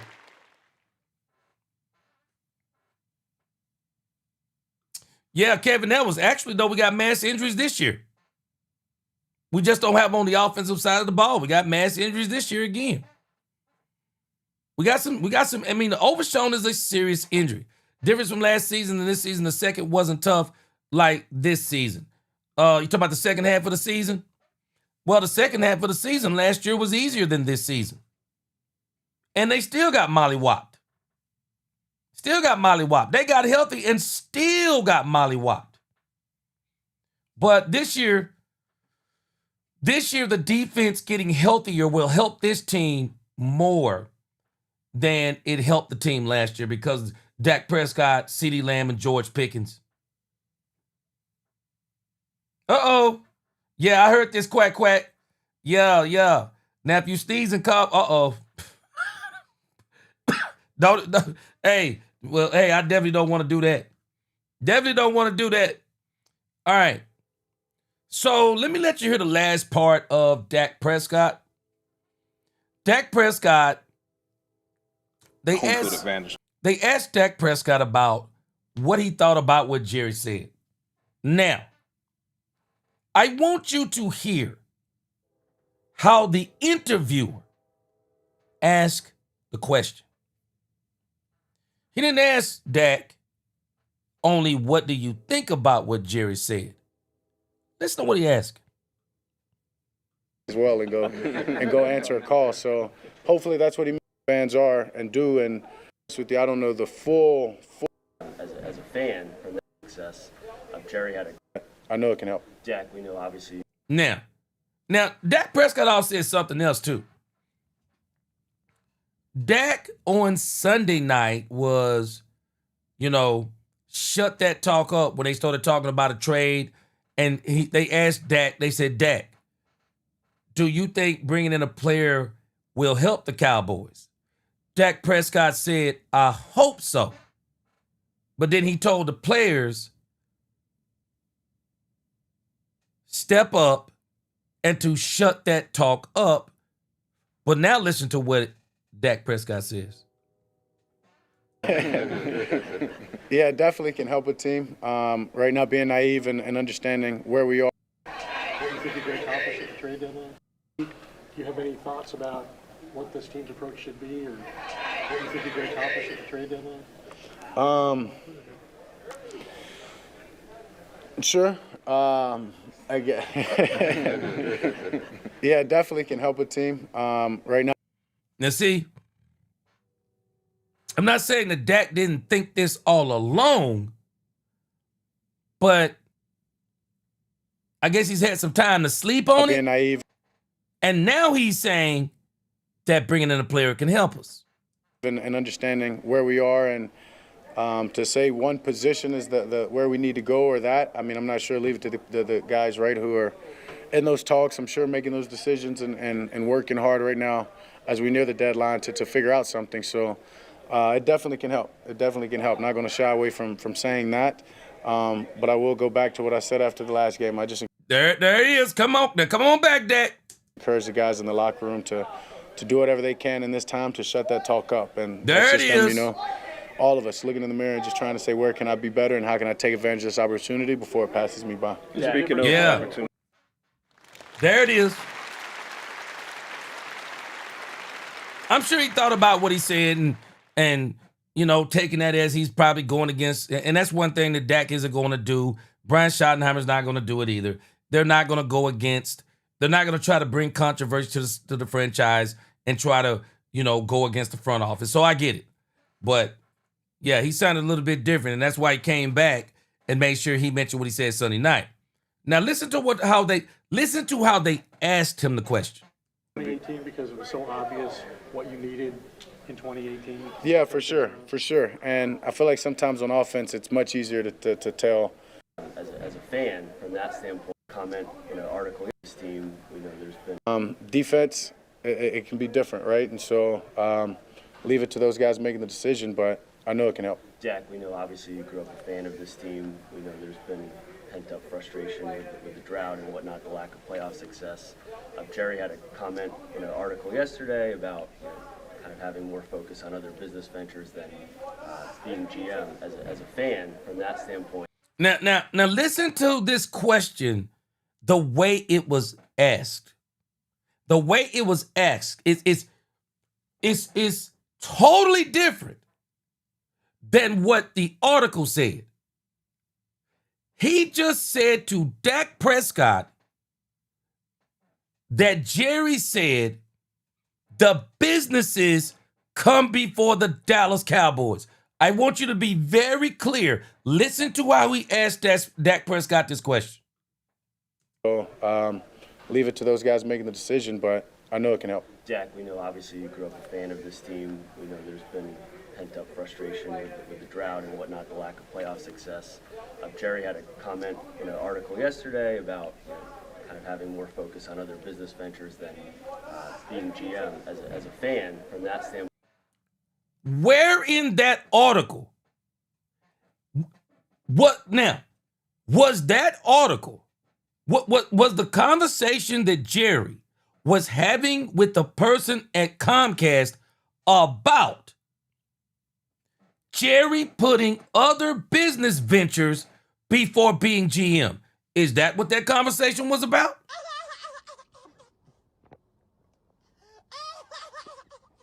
I'm going to give this person the benefit of the doubt, I guess, because maybe they didn't read the question. I mean, maybe they didn't read the article. But I don't recall that article being about Jerry putting business before being a GM. I understand the statement that was made. But from that one statement, I can't draw from that the whole conversation was about Jerry puts his businesses before being a GM. That is not what was said. Let's listen to this again. Making the decision, but I know it can help. Jack, we know obviously you grew up a fan of this team. We know there's been pent-up frustration with the drought and whatnot, the lack of playoff success. Jerry had a comment in an article yesterday about kind of having more focus on other business ventures than being GM. As a fan. That is not what that comment was about. Okay, maybe I'm crazy. That is not what that was about. And that's why I'm telling y'all, the way things are reported has a huge bearing on how people understand it. If you heard that question right there, you would immediately draw the conclusion. Wow. Jerry was having a conversation and he was saying that business is more important than being a GM for the Dallas Cowboys? Is that what the conversation was about? Or is it that an answer was pulled out or something that Jerry said was pulled out of the conversation, and this is what it said. Jones said it's payday. There's a $100 billion present value with gas out there. The 83-year-old billionaire said in an interview, that's why I'm talking to you on the telephone rather than trying to fix our defense with the Dallas Cowboys. That's a whole different statement than Jerry saying, yeah, man, this business deal is huge. And it's more important than me being the GM of the Dallas Cowboys. That is not what Jerry Jones said, and that's not even what that statement implies. That statement sounds like hyperbole. Somebody trying to emphasize the importance of something to another person by exaggerating something so that they can get how important it is. People use this mechanism all the time in conversations. And 99% of the people, when they hear this mechanism, they don't take that as, really? It's that important? Most people go, yeah, I see, it's important, I get it. Most people say it's important and they go on about their business. But it's being reported as, and the way the question is being asked, the fan base, do you sympathize with the fan base being mad? Because that's basically what he's saying. Do you sympathize with the fan base being mad about Jerry saying that the business comes before being the GM when that is not what Jerry Jones said? I'm sorry, that's bad reporting. That's bad reporting. It is. There's no getting around it. That's bad reporting. And this is why I was glad at the answer that Dak Prescott came back and gave. I haven't even listened to the interview, but I saw where somebody had posted what the response was of Dak Prescott, because even Dak Prescott knows full well that is not what Jerry meant.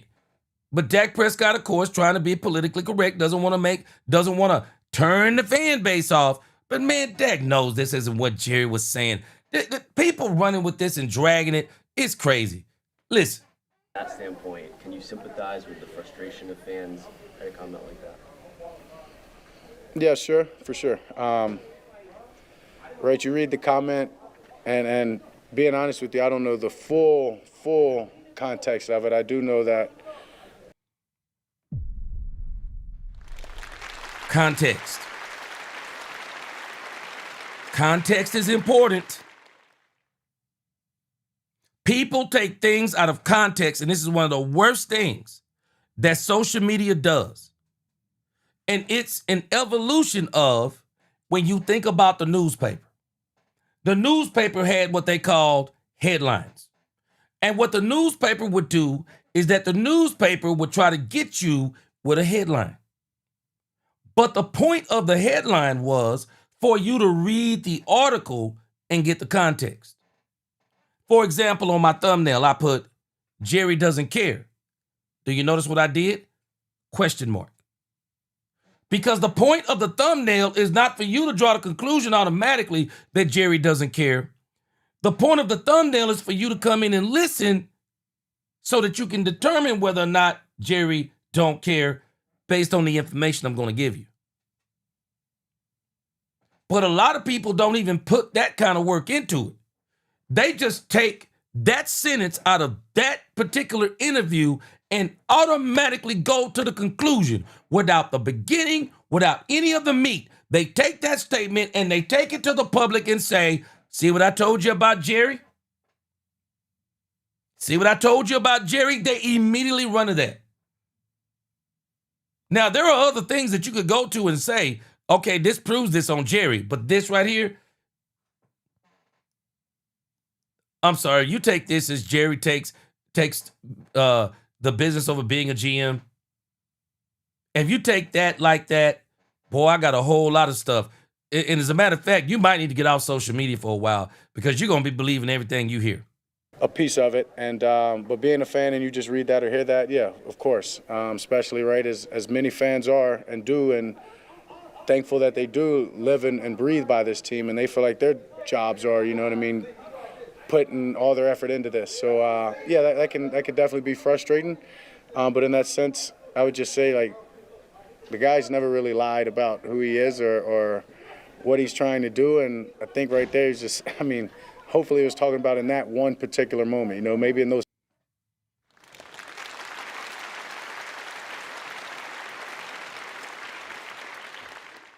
I don't know why this is so hard for most people. But I'm going to tell you why you got to be careful. When you hate somebody, you'll take a lot of things they say serious that they don't mean. You got to be careful when you hate somebody. You'll go and do something to somebody, and they didn't even think it was a big deal, but because you hate them so much, you will take everything they do literal. That's why I don't talk, because I didn't realize before I got into this content creation stuff, I didn't realize it was competitive. But there are some people, man, they take this so competitively. And they take every little thing serious. And they just get grudges against you. They'll talk bad about you. They'll say things about you. They'll try to do little things to you sneakily if they can. They'll scheme against you with other people. And then you say one thing to them or one thing about them, and they'll be ready to fight you. You got to be real careful what you say around and about people. Because when somebody hates you, they don't look at things the way you do. They just don't look at you. Because even Dak is saying how some people, they eat, breathe, and whatever this team. They do. But some of them do it from a negative perspective. And they get mad if you try to shed any kind of light on the Cowboys. Because they want everybody to say, Jerry, hey, hate Jerry. The team is terrible and ain't never gonna do nothing. We all boycott the team. We gotta go to the Star and beat on the gate and make them do what we want them to do. They want you to be all up in your feelings and angry. I just can't do it. I just control the stuff I can control, and I just try to give you the facts to the best of my ability and try to help you have a different way of seeing things, especially when you've had your feelings captured by somebody. And Dak Prescott is saying, come on, man, in the most politically correct way he can. Y'all serious right now? Okay, yeah, what Jerry said, I can understand why people are taking it in a certain way. But can we deal with some context? It's exactly what he's asking people. Can we deal with some context? Finish that. 5 minutes is what he was alluding to, and having a chance at $100 billion opportunity. Exactly. I think you might take 5 minutes as well and go answer a call. So hopefully that's what he means, right? And but I can see I can be frustrating. Once again, for us as players, we can control. That doesn't pertain to us right now. Our job is to make sure that we're getting ready for Monday night and going to be the best team that we can when we go out and play the Cardinals. And yeah. And with that, we talked last week a lot about Control what you can control. Control what you can control. That's all you can do. Control what you can control. And I'm going to tell you something about people. And they're not going to do it to me. And I encourage y'all, don't let people do it to you. But the one thing I don't let people do, ask people around me. They'll tell you. I don't let people control me. I don't let people control me. I don't let people control me with their thoughts. I don't let people control me with whatever, however they think they can benefit me or what they can do to me. I don't let people control me. Whatever I'm going to tell you, I'm going to go do the research. I don't care if I see somebody else say it. I want to go do the research and see, okay, what's the whole story on this? Because if I'm just going to report what everybody else is reporting, well, what's the point? You go to people for specific information or what you think you're going to get. And some people go to certain people because they get what they want to get. They want hatred, they want to get angry, whatever the case may be. I'm not even naming anybody. I'm just telling you, this is just what people do in every genre. But I'm telling you, man, this stuff, people running with this Jerry Jones stuff is crazy to me. I just don't see how somebody could read that statement.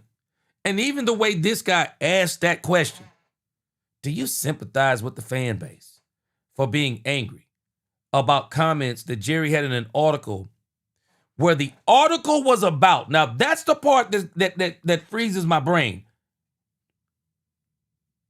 They took a sentence out of a conversation and you said that's what the... Now, the article may have been about them saying that's what Jerry was saying, but that isn't the point. To say that Jerry Jones put his business before being a GM, because that's the implication. Period in the story. That's the implication. It's how you report it. It's how you report things. And people report things with so much of a negative spin. But can I agree that it was stupid? Definitely stupid. Lack of awareness. Ronnie Dub said yesterday Big Ron Bosky was talking about George Pickens getting better offers. George Pickens don't want to leave Dak. That's why he's playing so happy. Hey, Ronnie Dub, let me tell you something. Let me tell you something about Dak Prescott. George Pickens. I think George Pickens just opened up the door to the Cowboys to start negotiating. I think he just opened up the door. I absolutely think he just opened up the door.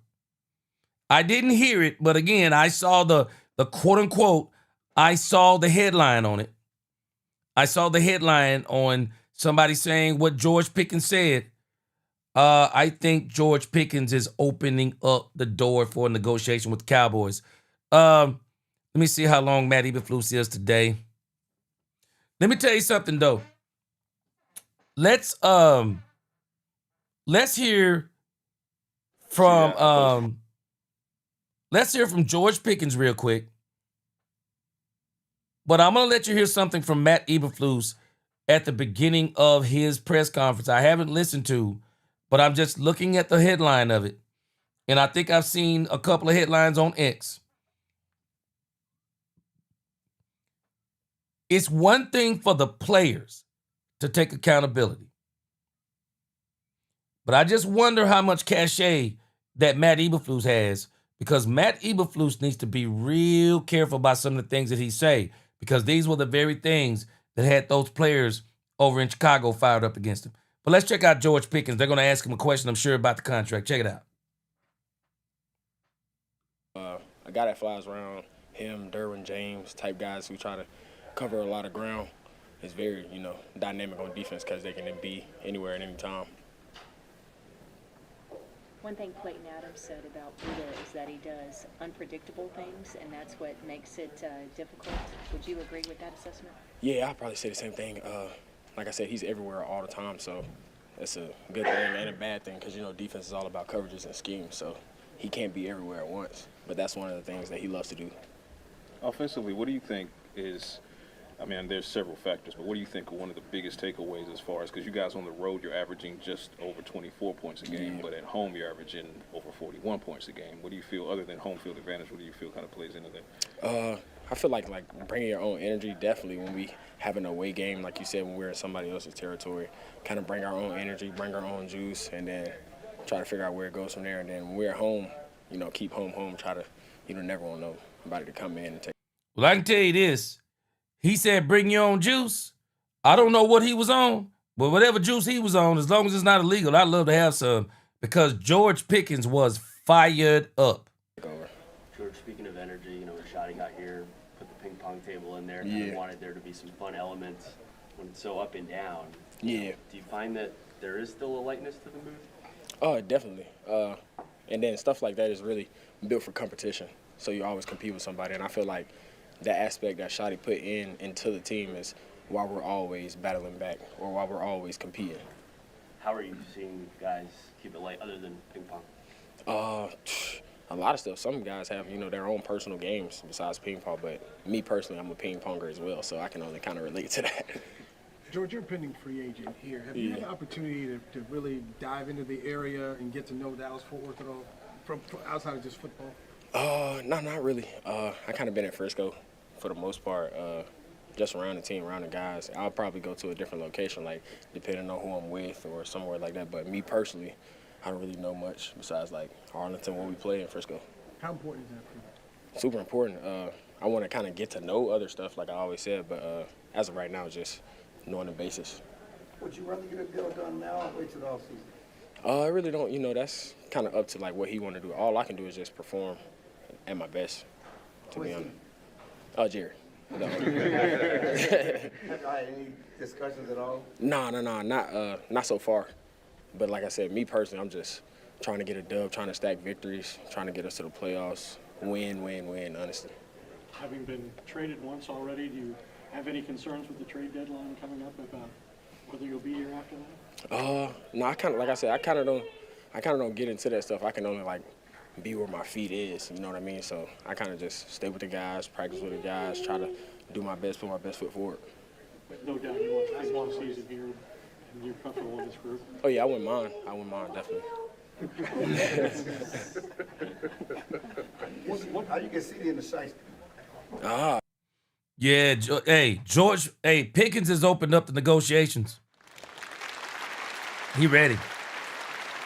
Yeah, he's opened up the negotiation window. Hey, he ready now. Yeah, Pickens has done. I think Pickens knows he's done enough. Yeah, it's time. It's time to start talking about money with George Pickens. And I'm telling you, it would behoove the Cowboys. Don't even put this dude. Don't even approach this dude. Don't even approach this dude with no franchise tag. It's an insult. Get this dude a deal. I don't care if you got to pay him 31, 32. Some of y'all don't agree, but if I'm the Cowboys, I don't mind it's going as high as 34, even if I had to make him the highest paid player and then come back later on and give CeeDee Lamb a raise, I would. I'm not letting George Pickens out of this building.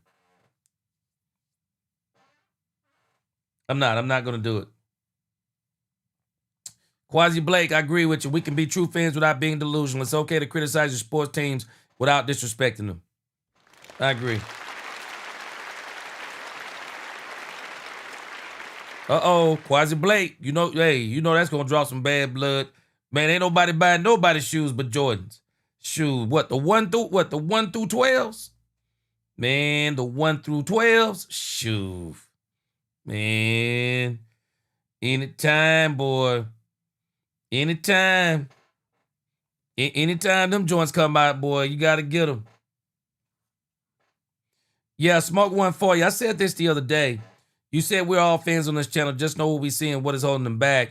It's been no defense since 95. I said that the other day. The defense has been inconsistent. And I even showed a few days ago how many of these defensive players the Cowboys have missed on. Boy, the Cowboys have missed. They've missed a lot, boy. They've missed on a lot of defensive players. A lot of defensive players, man. They've hit on a few. Boy, they have missed on way more. Way more than what they've hit on, man. Big Rombowski, what's going on? Yeah, Pickens sure didn't look happy walking off the field in Carolina and Denver. No, he didn't. Especially Denver. I agree. Hey, Big Rombowski. Man, this dude, George Pickens, is on pace that by the Chiefs game, he's going to exceed everything he did over those other 3 to 4 years. I think it's the other 4. Man, Pickens is blowing those numbers out of the water. That's why, Big Rombowski, I'm telling you, if I were the Cowboys, man, I'd pay this dude. I would pay this dude, and I would just go ahead and give CeeDee Lamb a raise. I'd call CeeDee Lamb in, tell him we're going to make George Pickens the highest paid wide receiver, or at least the second highest paid wide receiver. We're going to go ahead and get him signed, and then we'll give you a raise here in the next year. I would. Astro Cagler, how much does he want? That's the problem. You know what they say, Astro, if you got to ask, you can't afford. That's why I say the Cowboys, man, they can swing low all they want to. They can swing low all they want to. Nah, this dude gonna command big money. D-Block, what up? Robert Dudley in this thing, what up? Yeah, they gonna want big money. They are. They gonna want big money. All right, but again, I think he's opened up that window for the Cowboys. This time, it's probably time to start talking to him if you're the Cowboys. All right, so we got Matt Eberflus. Let's see here. Yeah, we got Matt Eberflus. And I think Matt Eberflus, the Cowboys are going to have to be very careful with this Matt Eberflus stuff. Because Matt Eberflus, and I think a part of it is Matt Eberflus's demeanor. Matt Eberflus is so matter-of-factly to me. He comes off as so matter-of-factly that even when he's answering questions, it don't seem like he has it don't seem like he has a lot of care. And I'm pretty sure this is just his demeanor. But man, this dude comes off like, boy, if you don't have your mind right, and that's why I say Brian Schottenheimer's holding this team together. If you didn't have your mind right dealing with Matt Eberflus, I don't think you'd better deal with him. All right, how's everybody doing? Okay. Okay, so just talking about last week, we all accept accountability, for the performances that we have.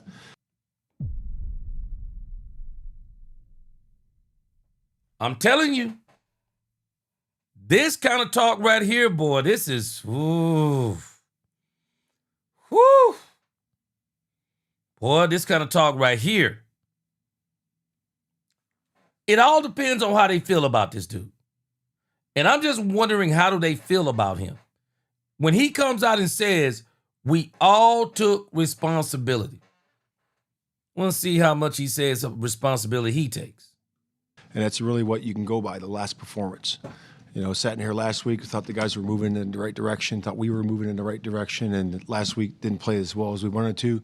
And we accept, responsibility, accountability for that.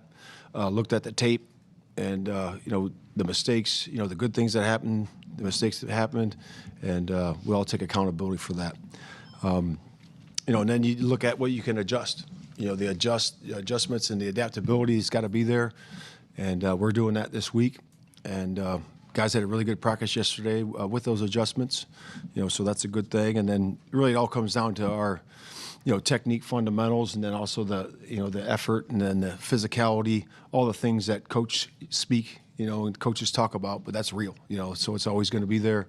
That's since the beginning of time. So, it's really looking how we, how do we respond to adversity, during this time, and during this moment. And it's about putting one foot in front of the other, and that's what we're going to do. And then, really about just reinforcing, this is a football team. We're a football team. We do this thing together. We do it as a unit, offense, defense, special teams, and we tie it together as a whole football team. So we have to be better in that area. So, and then, on to Arizona. Arizona's got a really good football team. They're coming off the bye. And, obviously the quarterback, everybody talks about the quarterback. He's a heck of an athlete, heck of a player. We've had an opportunity to play him a few times. And, he really presents a lot of problems. They got some good outside. That's also an issue. So, we're working to neutralize that the best we can. And, work on our third down plan as we get going today. So with that, I'll open up to questions. Calvin Watkins, Dallas Morning News. Shotty talked about you spending some more time with you guys in the meetings. How much of a benefit is that? That's always beneficial. That's always beneficial when you can get that. If it was Frank Reich in there, or any offensive guy that I've been with. It's really beneficial because you can see it through the offensive coordinator's eyes. He gives insight, not only in a meeting, a defensive meeting or a unit meeting, but also, us just talking, in the office together. So I think that's really important to really soak that in. And I've always, even with the quarterbacks that I've been with, I've always asked them, Phillip Rivers, Tony Romo, all those guys that I've been around, I've always asked, what's tough on you, in terms of a presentation, and what we can do to make it look a certain way. And it's always been beneficial. Did you do that in Chicago when you were the head coach? Did you go in their meetings a little bit more when things were? Yeah, I was in there all the time. So it was. It's important that you know what's going on, and you can give some insight to the other side. Brian Todd Archer. Brian. Sorry about that. Is that your brother? Or? Yeah. Scott threw me off. So Todd Archer with ESPN. You talk about the accountability part of it. Yeah. How do you hold guys accountable? What do you guys do? What's the effect? Yeah, it's real simple. You look in the mirror, right? You don't look elsewhere. You look in the mirror and what can I do better? How can I perform better as a football coach, as a D tackle, defensive back, linebacker, whatever it might be, and then you come up with a plan to do that. And you certainly use people around you. You use your coaches, use your players, use everybody around you to do that, to set that plan, and then you grind.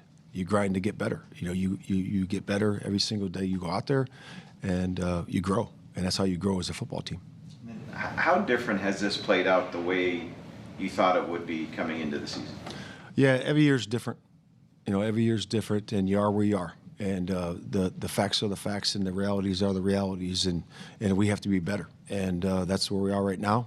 But I believe in every player in the room. We got what we need in that room, and I'm excited about us improving every single week from this point. John Machado with The Athletic. What are some areas that you think that you guys have improved in from week one? Yeah, it's been up and down, right? I mean, it's been up and down. We've had, some solid games, and we've had some games that we're not proud of. So it's been up and down, So it's been, as a coach, you look at it, you take a step and you take another step, and then, back and forth. And it's that to me is improvement. It's improvement. You see improvement, you see fundamentals, and we just got to keep working on those things. And then I can't imagine that you thought you guys would be where you're at right now through 8 games. What do you think is the biggest reason in it? Yeah, I mean, it comes back to what I said in the beginning. It's about it's the details of everything. It's important that we're coaching it up right. It's important that the guys are playing it right. It's coach and player, and coach.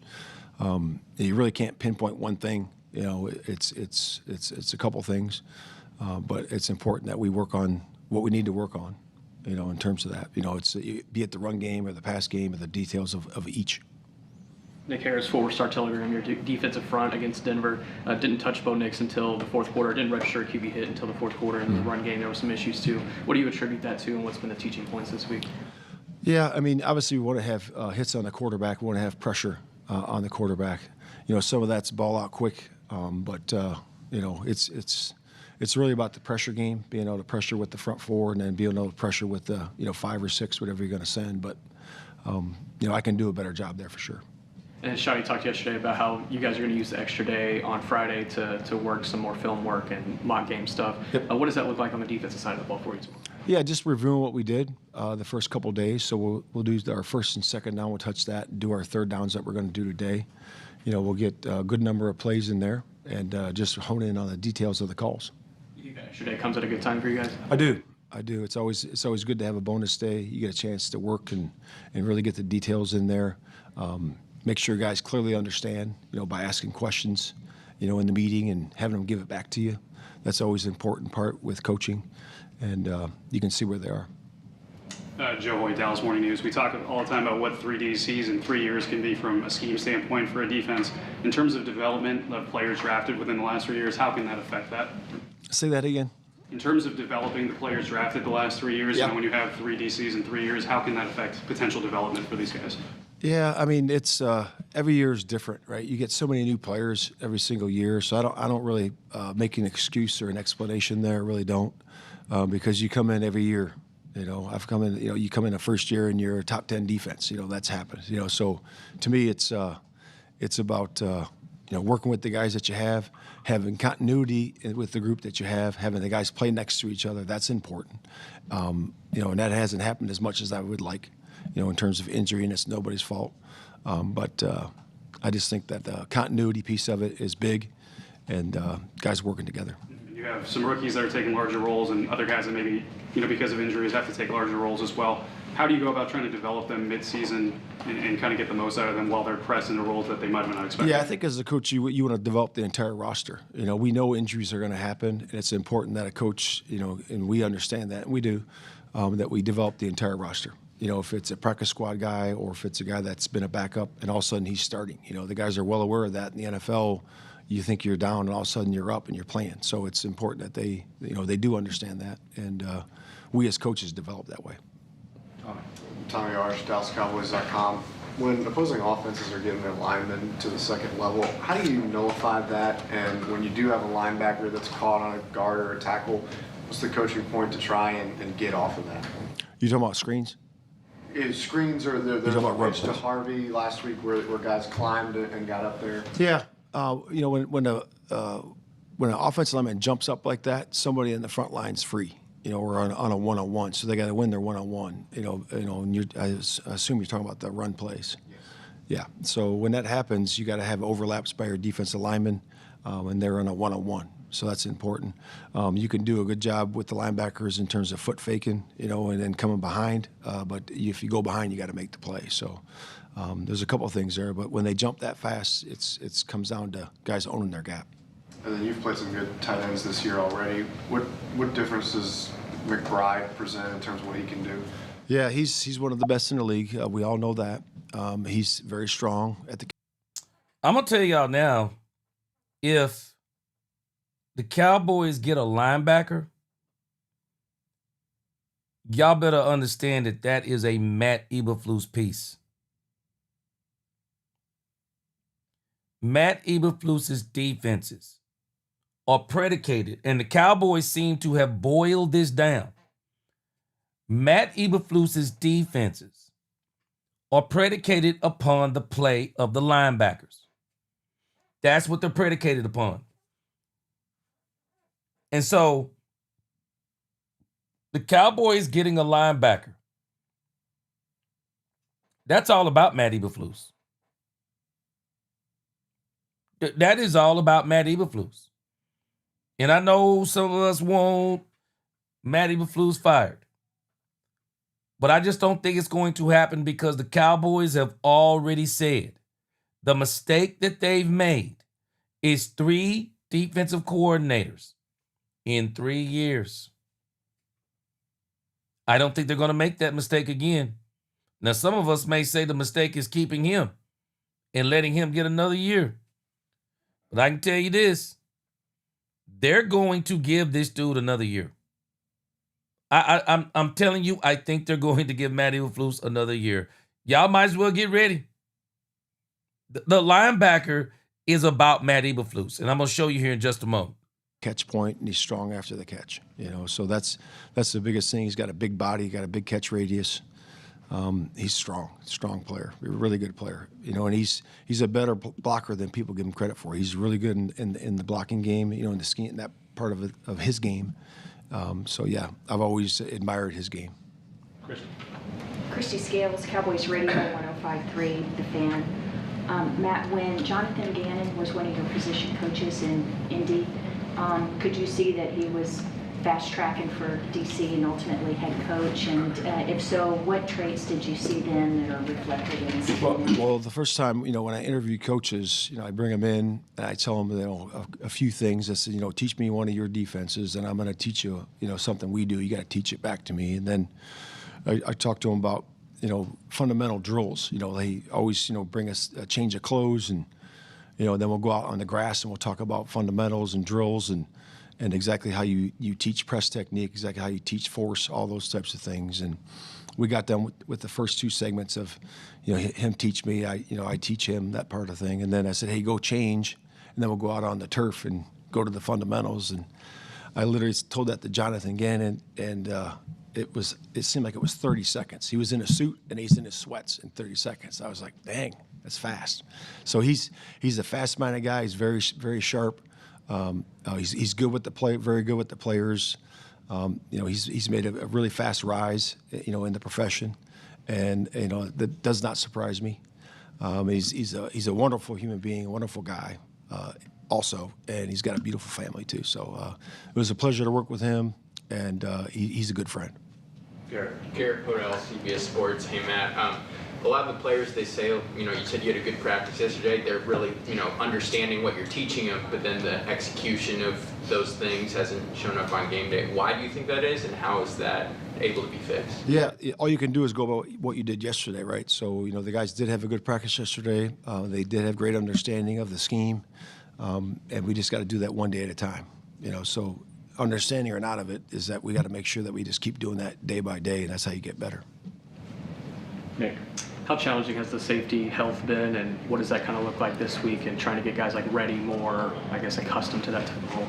Yeah, that comes down to a couple of things. First of all, you have to understand that you're going to have challenges and adversity during the course of a season. And when you have a few guys go down, you got to coach them up. And that comes back to the point I was making a couple minutes ago, is in terms of development. You got to develop those guys.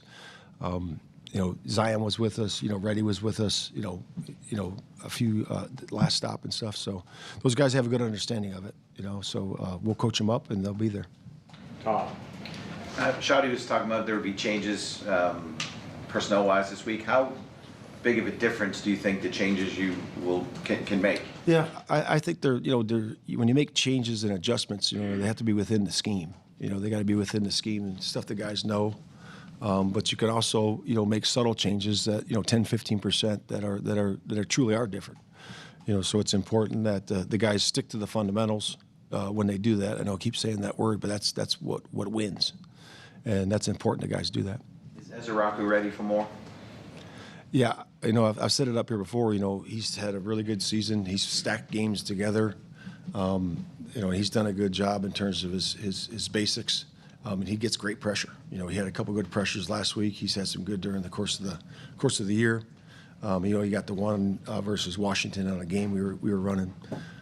But yeah, I love where he is. And the one thing about him is that he brings a lot of passion and a lot of energy, the juice that you need, that really separates the really good defenses in the league to the average ones.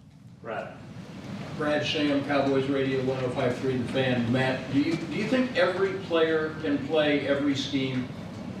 No, I do not. You can't ask a. Yeah, I see what you did there. You try to take a shot because these players don't fit Matt Eberflus' scheme. We're gonna run back through Matt Eberflus' scheme here in just a second. Big 3-4 D tackle to play in an attack front. You can't do that. You can't ask a first and second down Mike linebacker to cover on third down as a third down linebacker. So I would say no. Sydney. Coach Sydney Staples, D210 Sports. Have you experienced a lack of consistency in a team before like this? And that being the case, how did you respond then? And are you able to use? Now, see, I don't really like this question. This is not the first time this question has been asked. Now, they're playing Captain Obvious here, and they're playing devil's advocate if y'all are not paying attention. The reason why, and this is why I say, for everybody who says that we want to get rid of Matt Eberflus, in some respects, we're arguing for him to be fired, but we don't realize we're arguing for him not to be fired. Because the reason why she's asking this question, when you go back and look at the history of Matt Eberflus, even with the 6-game losing streak in Chicago, the defense wasn't this bad. The defense wasn't this bad. This is why people keep asking him this. They're asking him this because it's almost like they want him to throw. It's almost like they want him to throw his team under the bus. What is he supposed to say? Is he supposed to tell him, yeah, this is the worst defense I've ever had? So one of the ways we fixed that defense in the past, we got rid of players. This is a very tough question. Man, come on. They know. They know. This defense, some of it's Flus. This is why he's asking me this question, because Flus won't adjust his system, knowing that these players don't fit the system. I guess the question is, what else does Eberflus know? I mean, what else does he know? I'm pretty sure he knows some other things, but he would basically have to go away from what he is. He's going to have to go away from what he is. Check it out. Just listen to this. I'm going to show you something about his defense. That now? Yeah, same way you always respond with adversity. You look in the mirror, you do a great job of self-evaluation, and then you come up with a plan, and then you work your plan. And then you have great determination to be able to work that plan. And, part of that is, not, you got to make sure that, everybody's on board. It's important that you talk to everybody. It's important that you do a good job with that in terms of the communication, and then you work together to get it done. Have you seen anybody in particular on the defensive side of the ball really step up in times like this? Yeah, a lot of the guys have. Solomon Thomas has been great. Yep. Has been awesome. Really, Casey's been awesome. D-line. K9's been great. Shamar, for a young guy, also brings that great energy and passion to the game. So excited about him, and he's showing some really good leadership traits. And and then Deron Bland, has always been that. All the guys listen to him and look up to him because of the great player that he is. But so that's what we do. Finish with Calvin. Double backing on Brad's question, do you think some of the personnel that you have is still making adjustments to your scheme because they were playing in another scheme? No. Yeah, I don't think that's the issue. They played in a 4-3 scheme before here, and then before they played more of a 4-3, but some of the 5 down odd stuff with Q, but it's still get up the field, so I think it's the same type of stuff. Thank you. Thank you. Now, let me show y'all something that some of y'all might, hey, if the Cowboys go and get a linebacker, you better believe this is about Matt Eberflus. This is about Matt Eberflus. Let me show you a couple of things. So,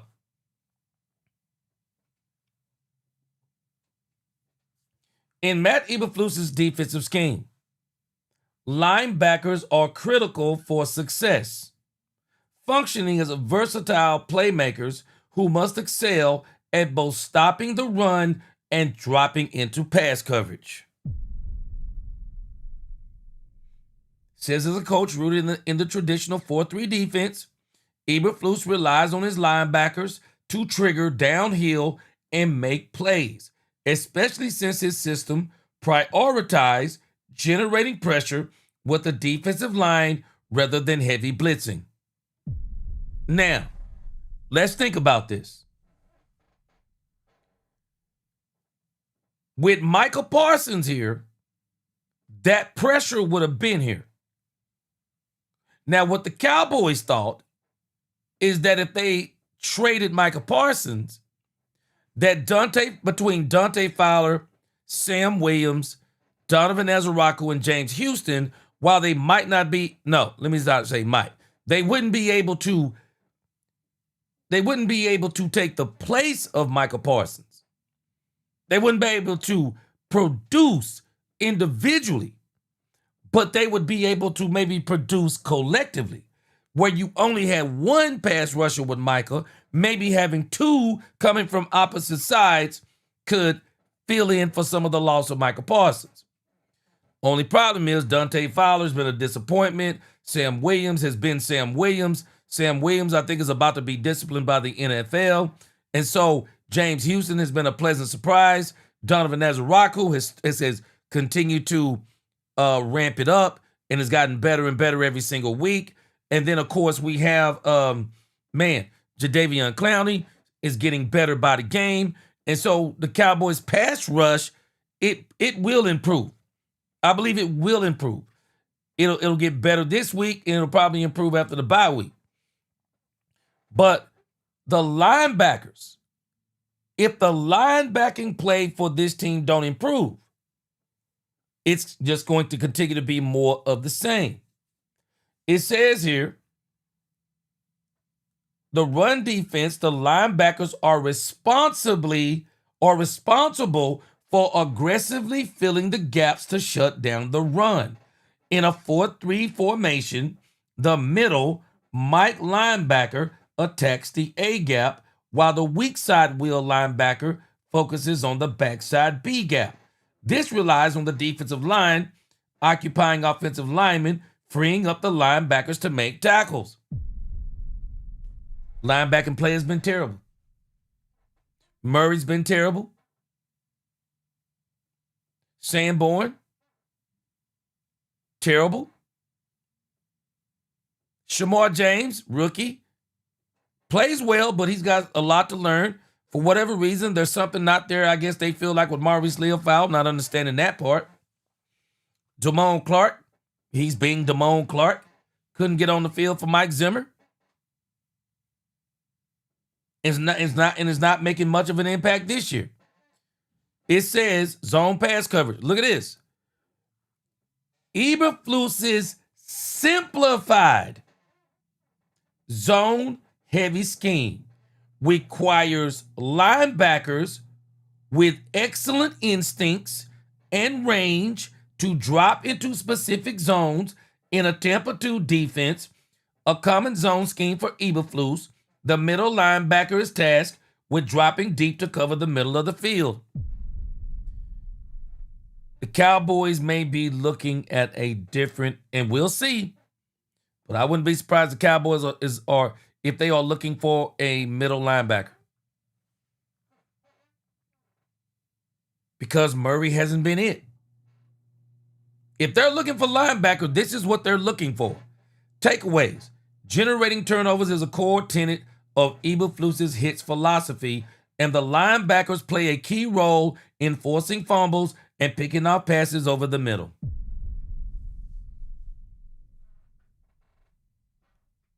Cowboys get a linebacker. This is all about Matt Eberflus. And with Demarion Overshown coming back, this is going to be all about Matt Eberflus. It says the Mike linebacker is often considered the quarterback of the defense and is responsible for relaying play calls from the sideline to the rest of the defense.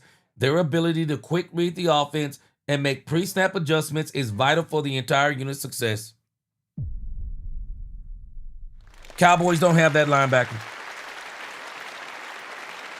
They don't have that linebacker. They don't. It says Eberflus looks for a specific type of athlete at the position. His successful tandems in Indianapolis, Darius Leonard and Bobby Okereke, and in Chicago, Tremaine Edmonds and TJ Edwards. They don't have those linebackers right now. Demarion Overshown to be one, but I'm not sure if they trust Maurice Leofow to be the other one. I know they don't trust Maurice to be the middle. Murray isn't it. Sanborn isn't it. If they're going linebacker, they're probably going to get this man a middle linebacker. It says the trait must have size, 6'2" to 240, range, and sideline to sideline speed. That will be Overshown, but who's the other linebacker to go with him? If they go get linebacker, they're trying to get a linebacker to pair up with Overshown. High football IQ. Well, Murray Jr. has shown anything but high football IQ. Ball skills. We don't see the ball skills. Overshown is going to bring that, but Murray has been nowhere close. I'm telling y'all, we're arguing for Matt. We're arguing against Matt Eberflus, but we're also arguing for Matt Eberflus from this perspective. He don't have the players that he had in those locations. Matt Eberflus's style of defense is zone defense. How does he adjust it for the players that he has? I mean, I'm asking y'all, how does he adjust it? They say this defense is supposed to be simple. How do you adjust it? Let me show you something that I found to be very interesting in this article written by the Cowboys Wire. Look at this. It says the pendulum has swung from the single high looks and landed all the way on the other side of the schoolyard and at Vic Fangio too high. Eberflus's defense, much like Rod Marinelli's many years ago, plays with the middle of the field open. It lives in nickel personnel and disguises very little. It relies on a handful of key positions to make it all work, and one of the key positions is up for review this March in free agency. And this was when Oso Digizua's contract was up. This defense is heavily dependent upon the three-tech. It's heavily dependent on the three-tech defensive tackle to provide most of the pressure. Well, Oso Digizua hasn't been able to do that. Says Michael Parsons, presumably in Dallas forever, this didn't age well, has the edge position locked down. Didn't age well. He's one of the best edge rushers in the NFL and gives Eberflus everything he needs from either side of the defensive line. The three-tech defensive tackle, aka under tackle, is considerably more unsettled. Now, this was all talking about, but we wound up signing on this Oso Digizua. But the issue is, I'd already heard this before. The three-tech position in Matt Eberflus's defense is very important.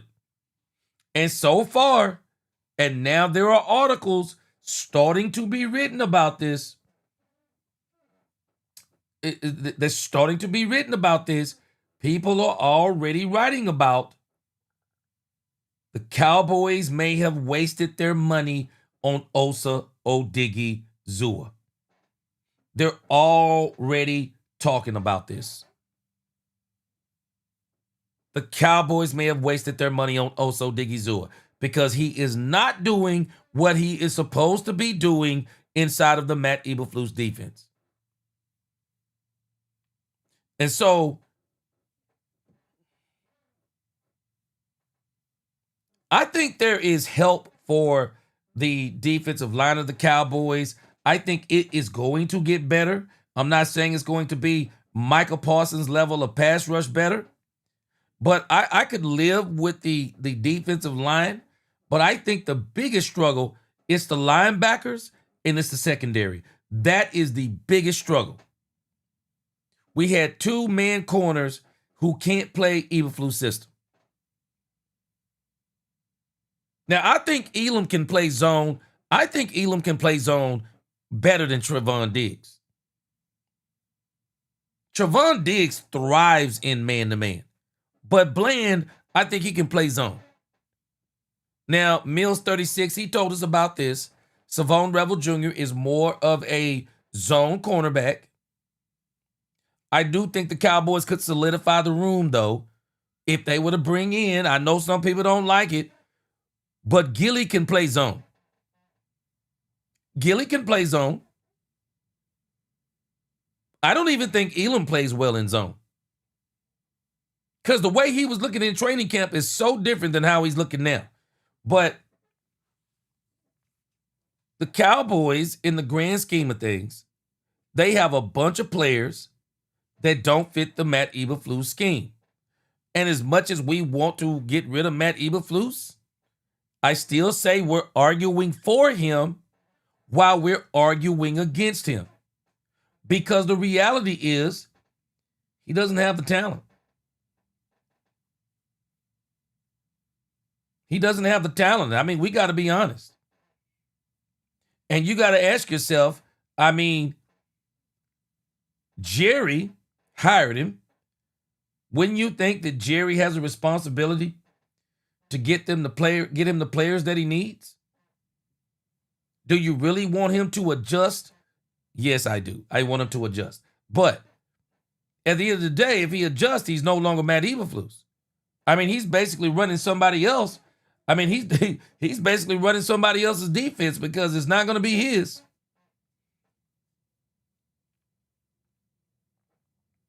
So, and again, I'm telling us, if the Cowboys get the linebacker, yeah, you better believe that's for Matt Eberflus. Yeah, that's Matt Eberflus all day right there.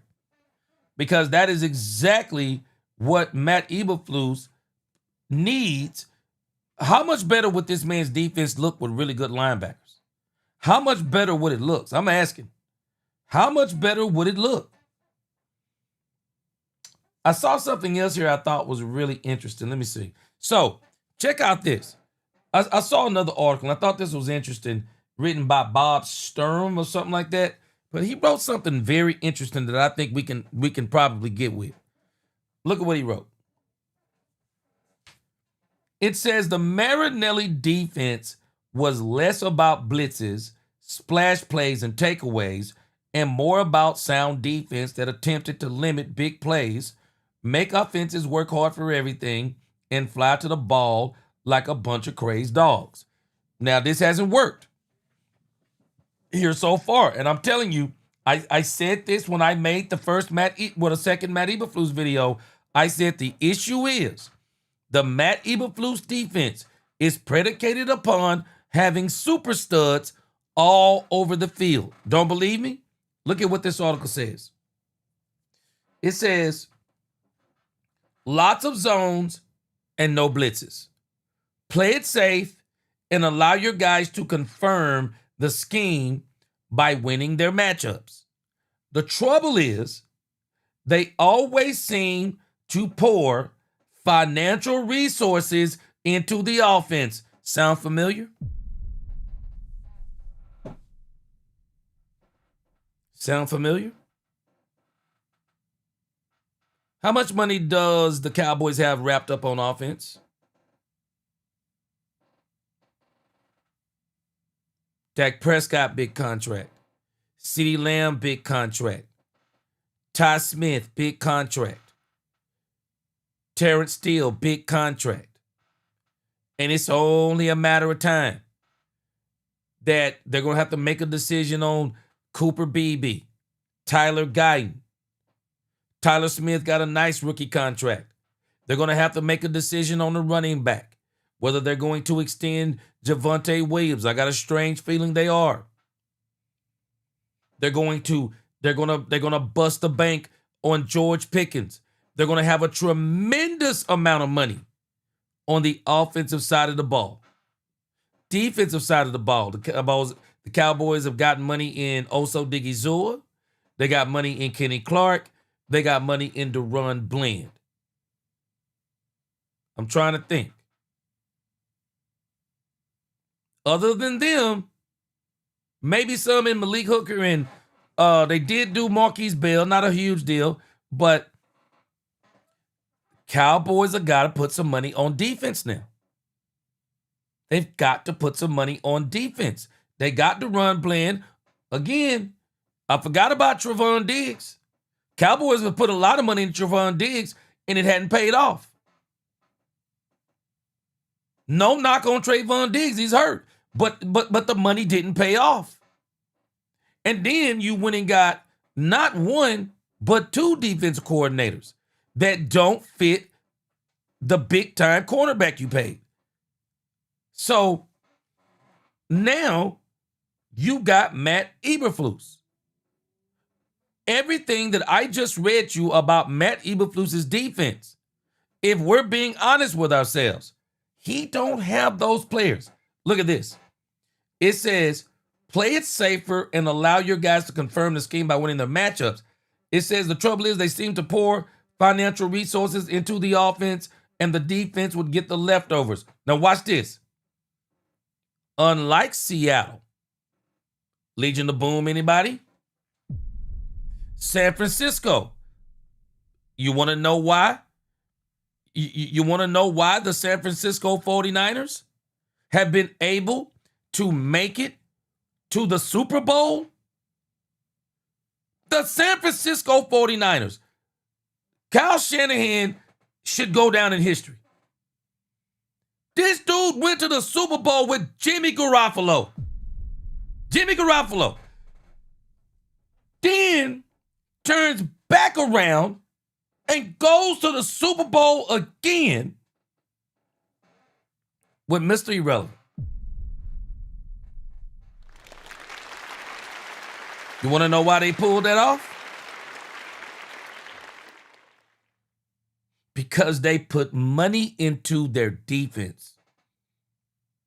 San Francisco may have missed a window. Now, they didn't miss the window of going to the Super Bowl, missed the window of winning the Super Bowl, because I think it's going to be hard for them to get back. I think it's going to be very hard for them to get back. But they had a team that was built around the quarterback on cheap deals. And their defense was able to carry them, unlike what the Cowboys do. Jerry has always paid his offenses. Jerry's always had some high-paid players on offense. Problem is, on defense, even when he had high-paid players, he missed on them. He missed on them.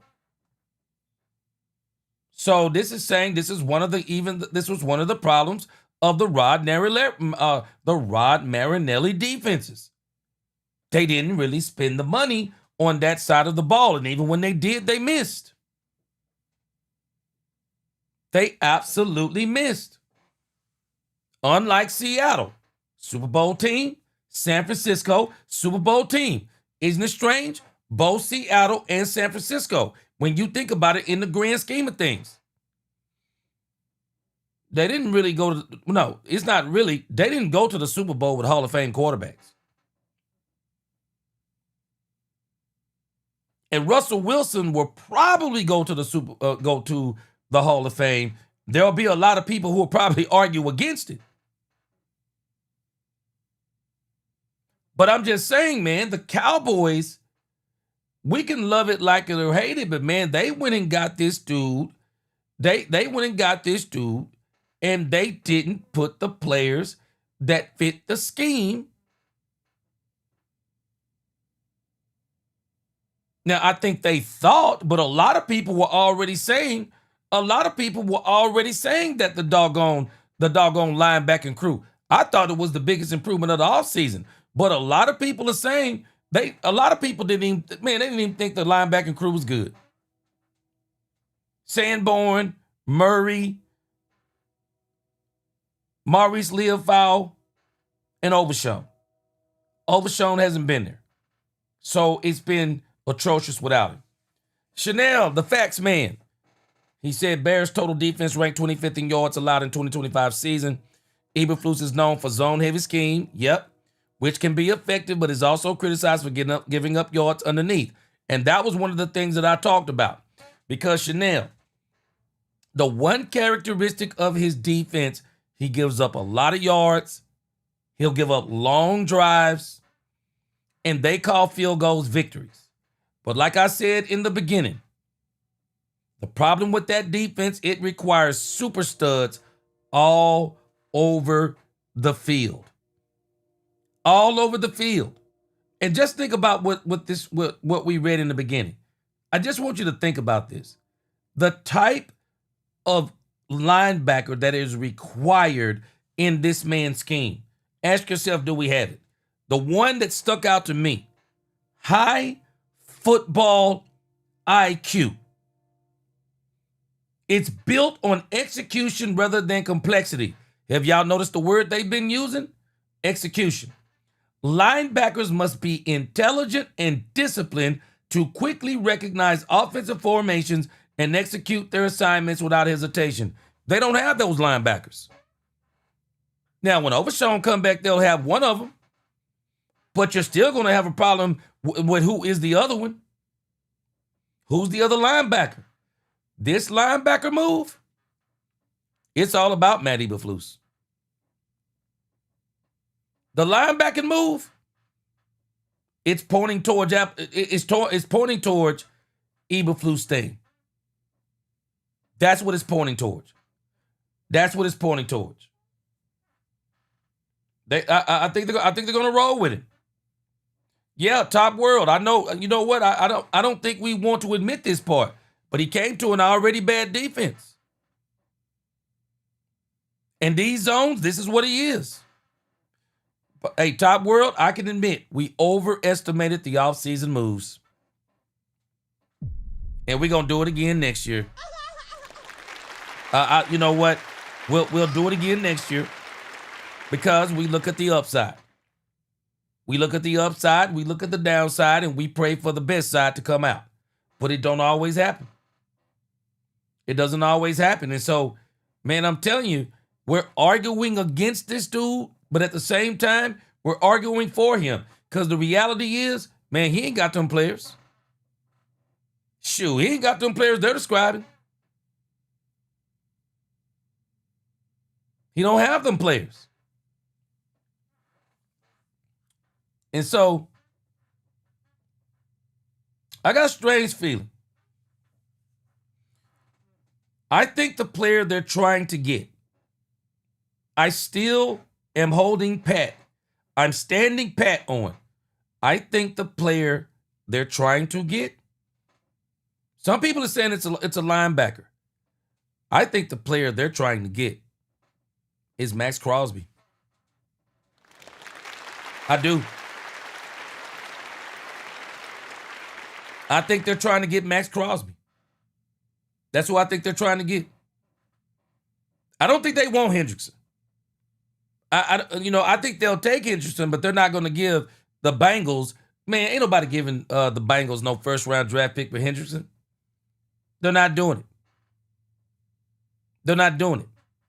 Somebody might, but I don't think the Cowboys are, and I don't think they should. But Max Crosby, I think they'll give up those 2 first-round draft picks for Max Crosby and Myles Garrett. Because think about this. The Cowboys actually win this trade if they can give away those 2 first-round picks for Max Crosby and Myles Garrett. Because both of them are impact players, and I think Myles Garrett is the best of the best. But you'll get for cheaper money. That's the crazy part. You'll get them for cheaper money.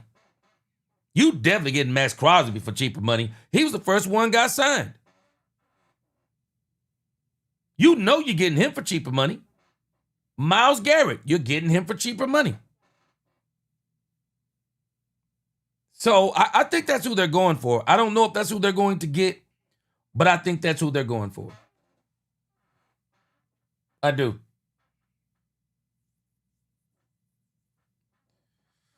Yeah, Chanel, he said, gee, you know what I noticed about our defense is like that, is like baseball with pitchers. Our defense with Eberflus has a tail, and offenses are waiting for that tail, and then they run a play to kill us. You know what? And I'm gonna say something, Chanel, again. I'm just telling us. I really think we think more of our players than we think more of our players than other teams think of our players. And I mean even some of the players that some people consider to be the good to great players on this team. Other teams are looking at us saying, man, y'all crazy. Those players ain't what y'all think they are. Even the good ones ain't what y'all think they are. And even the ones y'all got that are good, they're saying, but y'all don't have enough around them. So we can occupy the ones that y'all got that are good, and then everybody else we can handle up one-on-one. And that's what they're doing. Kenny Clark is getting double teamed. The Carolina Panthers did it to him. I mean, people are killing Kenny Clark saying, yeah, man, Kenny Clark out here getting killed. Man, Kenny Clark is out there getting beat up on because they're double teaming him down in there. They're double teaming him down in there. I mean, what is he supposed to do? Kevin Edwards said, I agree, Gene. I don't think any of our players work well in this scheme. None of them. That's why he looks so bad. Because at the end of the day, I think he knows of the defenses. But we got to understand something. If he changes his defense and runs somebody else's defense, well, how comfortable is he running somebody else's defense? And then if he gets us to run somebody else's defense that he may not be so comfortable running, then how good were our guys looking at defense that he's running that he's not comfortable with? Boy, I'm telling you, this is why with me, with this defense, man, I'm so conflicted because I know the players, the effort isn't there. I mean, there are just things that you're watching on tape and you just shake your head and go, come on, man, that ain't scheme right there. And then some of it you look at it and you go, it is scheme. I'm like, man, this is tough. This is tough. That's all I can tell you. All I can tell you is this is tough. Bottom line, that's all I can tell you. It's tough. All right, what is this you got here, Daniel M? Oh, okay, targets under the radar. Okay, I see you. All right, so Lisa Worley. Lisa Worley, you're going to have to cover your ears for this portion of the show. Here we go. Lisa Worley, you got to cover your ears for this segment. I want to talk about the Dallas Cowboys trade candidates.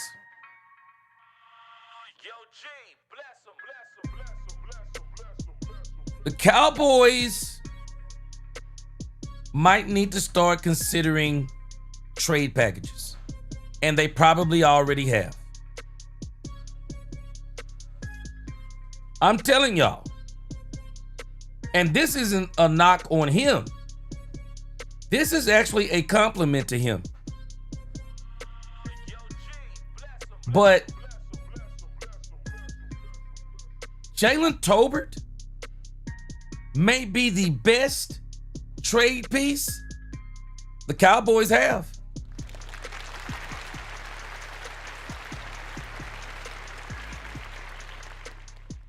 I'm telling y'all, Jalen Tolbert not getting time. Let me just explain this to you. Anybody who's ever played organized sports, let me tell you something that coaches do.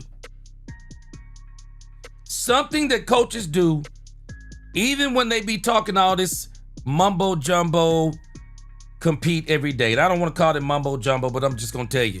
The reason why I'm calling it mumbo jumbo is not when coaches say stuff like that sometimes, understand this part too. Players that don't fit their philosophy, the leash is shorter on those players. The leash is shorter on players that don't fit their philosophy. If a player fits their philosophy, they will continue to give them every opportunity. Case in point. Y'all ready for this? Case in point. Brian Schottenheimer comes out yesterday, was it? And Brian Schottenheimer says that Jaden Blue is a young back. He's a young back. He's trying to, learn the speed of the game. And he's whatever, yada, yada, yada, is improving. But you can't put the ball on the ground, right? So Jaden Blue put the ball on the ground. And even Shotty said that the reason why he put the ball on the ground, it was because of a great hit. It was a big hit, and somebody missed the block. Correct? That's what Brian said. He said he goes with consistency, right? Let me show you something.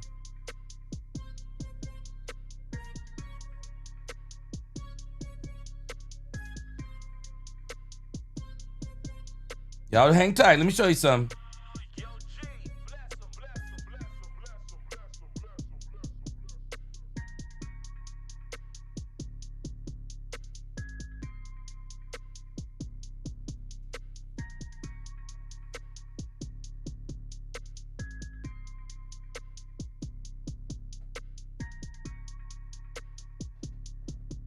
Anybody remember?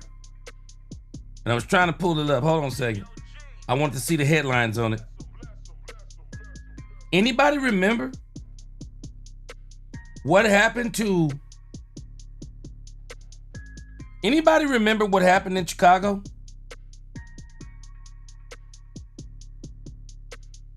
Anybody remember what happened to the Dallas Cowboys in Chicago? I want to pull this up. Schottenheimer said, you can't put the ball on the ground. Did he not say that? Anybody remember this?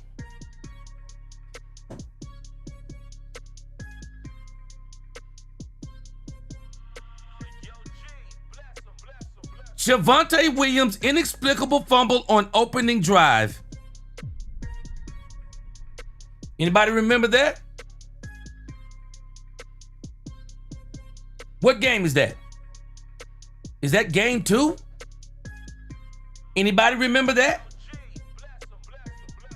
That play totally changed the game. I'll go even further. Anybody remember the Javonte Williams interview this week? I think it might have been this week or before the Denver game. Javonte Williams said he likes Shotty because you can make a mistake and he'll still let you play, encourage you, whatever the case may be. Now I'm saying all that to say, when somebody doesn't fit your philosophy, the margin for error is smaller. The margin for error is smaller. It absolutely is. So when you think about Jalen Tolbert, and this is why I'm saying this, Jalen Tolbert isn't a bad wide receiver. Jalen Tolbert is not just a victim. Don't get me wrong. He is not in the conversation with George Pickens. Jalen Tolbert don't have to feel bad about that.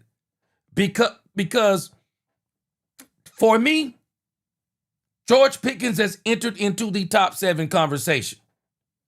There are not many receivers that you can hold close to George Pickens. Me and my sons were debating last night, and I looked at the wide, and right now he's the third ranked wide receiver in the league. I got George Pickens in the top 5 discussion. So Jalen Tolbert I'm sure he understands. But this dude is a different animal, George Pickens right now. He's just a different animal. Jalen Tolbert, though, is not just a victim of him playing bad, George Pickens playing extremely well.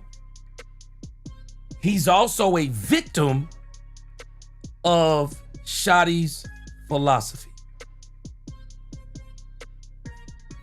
We got Cavonte Turpin playing 3rd wide receiver for the Cowboys.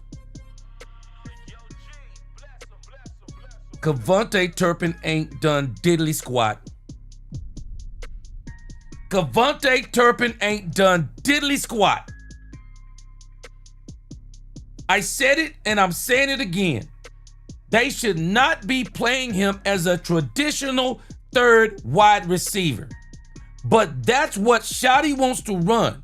And so Tolbert, he's not just a victim of he's terrible, he can't catch. We know he wasn't as consistent as we wanted him to be. But Jalen Tolbert, we saw the catch he made when Joe Milton laid it out there at the end of that game against the Broncos.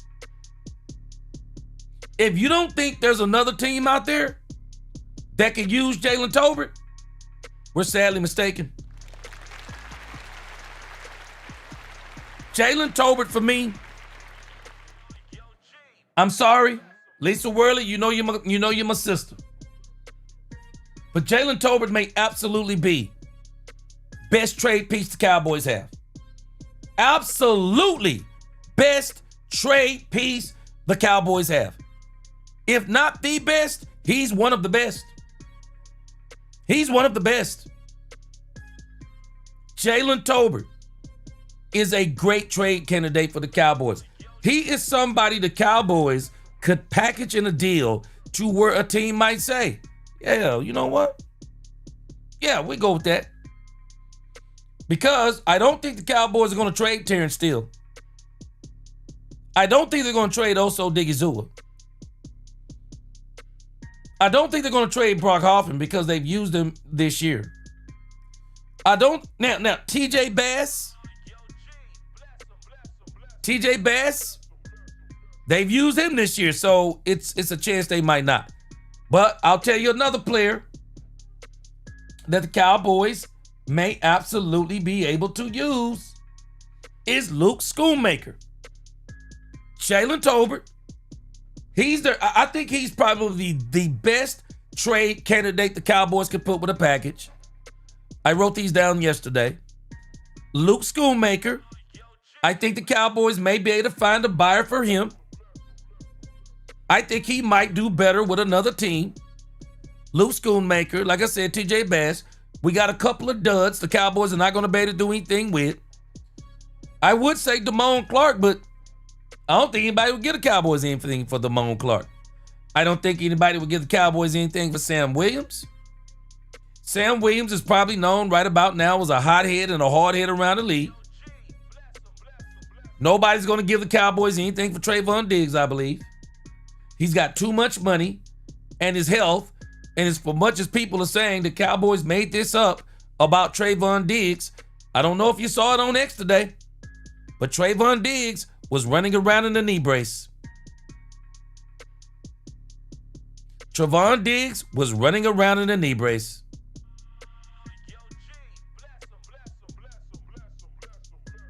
And it's on that right knee. He's got a knee brace on. I don't know what it all means, but I can just tell you this. The Cowboys are stuck with Trayvon Diggs. They're stuck with him. The Cowboys are going to have to ride it out. But I'm just telling you, nothing against Trayvon Diggs. This just hasn't worked out for the Cowboys. From the Cowboys, Trayvon Diggs can't touch the field for me again. If he's got a contract in that thing to where if he requires some kind of surgery and he gets that full year next year, I ain't doing it. I ain't doing it. Chanel said, gee, people who don't know football are talking about Kenny having bad games. Bro, Chanel, they got to go look at the tape on this. This dude is being double teamed. The Carolina Panthers started it. And I don't know if it started with the Carolina Panthers, Chanel, but that's where it got highlighted.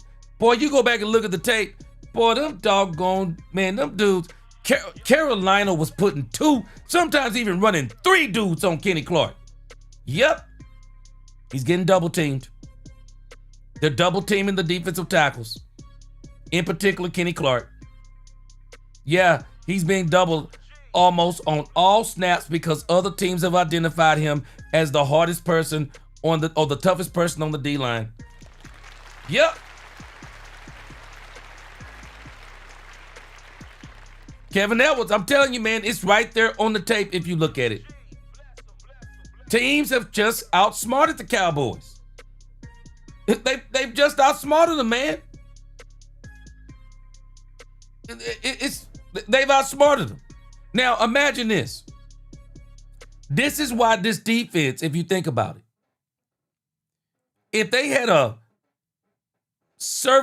if they had a better pass rusher, edge rusher, and you tried to double Kenny, that pass rusher would be eaten. But of course, we wouldn't have Kenny Clark if Michael was here. But if one of our pass rushers was just a little bit better, this defensive line would be cooking. It would be cooking, but it ain't cooking. It ain't cooking.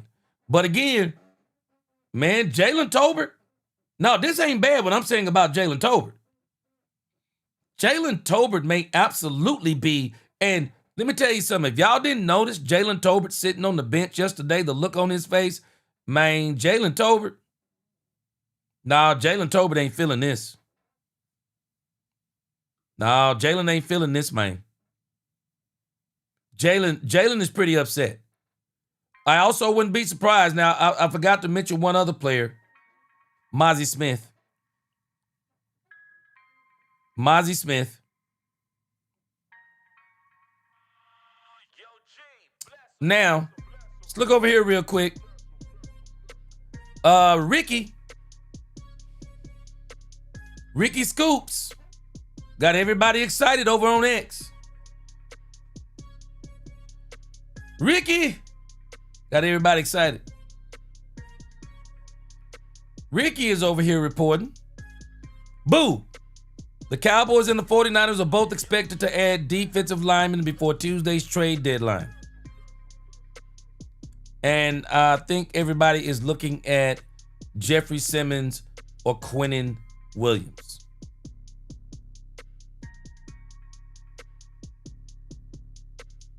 Cowboys could make two moves. We'll see. Cowboys could make two moves.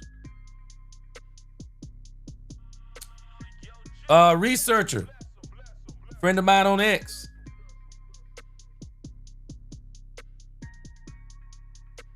Max Crosby, he said, not practicing. I still say he's the target. He's the target. Yeah, I believe he's the target. I do. I think he's the target. And I think the Cowboys could give up 2 first-round draft picks, either him or Myles Garrett.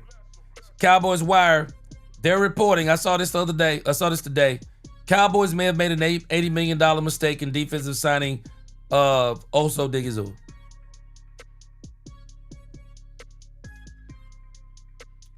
We'll see if the Cowboys are sellers, because we keep talking about their buyers, but the Cowboys got some players they can sell too. And I'm telling us, I'm not wishing it, but I'm telling us, man, Jalen Tolbert, there are some teams out there that need another wide receiver. Jalen Tolbert, man, still is a good wide receiver. He might actually be great if you put him in the right scheme. He might absolutely be great. He might be great. I don't know. Like I said, I don't know if it's going to happen, but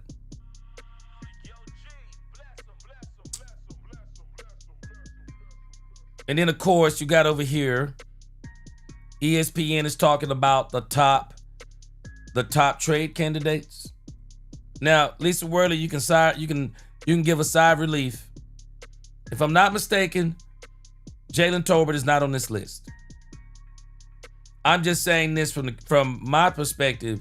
Jalen Tolbert is absolutely a great trade candidate, not because he's bad, but I think he's good. All right. These are the trade candidates that ESPN has. Trey Hendrickson, I don't think it's happening. Jalen Waddle, definitely not happening. I think Miami said they're not doing it. Breece Hall, not happening. Rick Woolen, not sure on that. Jacoby Myers, wide receiver. We know the Cowboys ain't doing that. Mark Andrews, nope, not happening. Chris Olave, we're not doing that. Miami Dolphins, edge, Jalen Phillips. A lot of people been talking about him.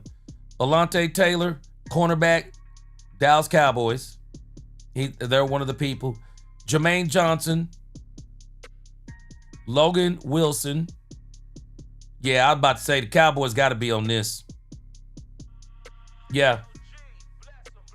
Logan Wilson, linebacker, Cincinnati Bengals. The Bengals are going younger at linebacker, relegating Wilson to a reserve role in favor of rookie Barrett Carter. Yep. Dallas Cowboys, top of the list. Michael Carter II.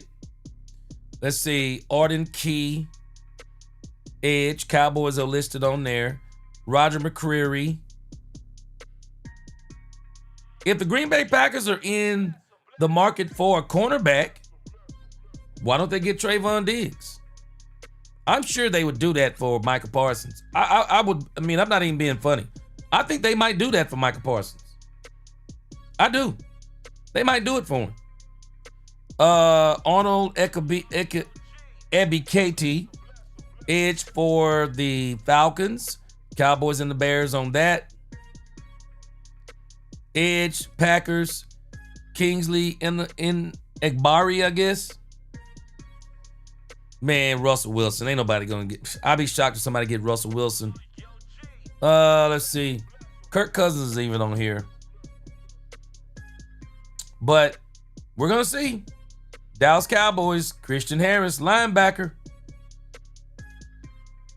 I'll be honest with you. I really think if the Cowboys are going to get a wide receiver, not wide receiver, linebacker, I really think they ought to go out there and get somebody. I'm not talking about no one-year rental. Man, I think Cowboys should go out there and get a show enough linebacker.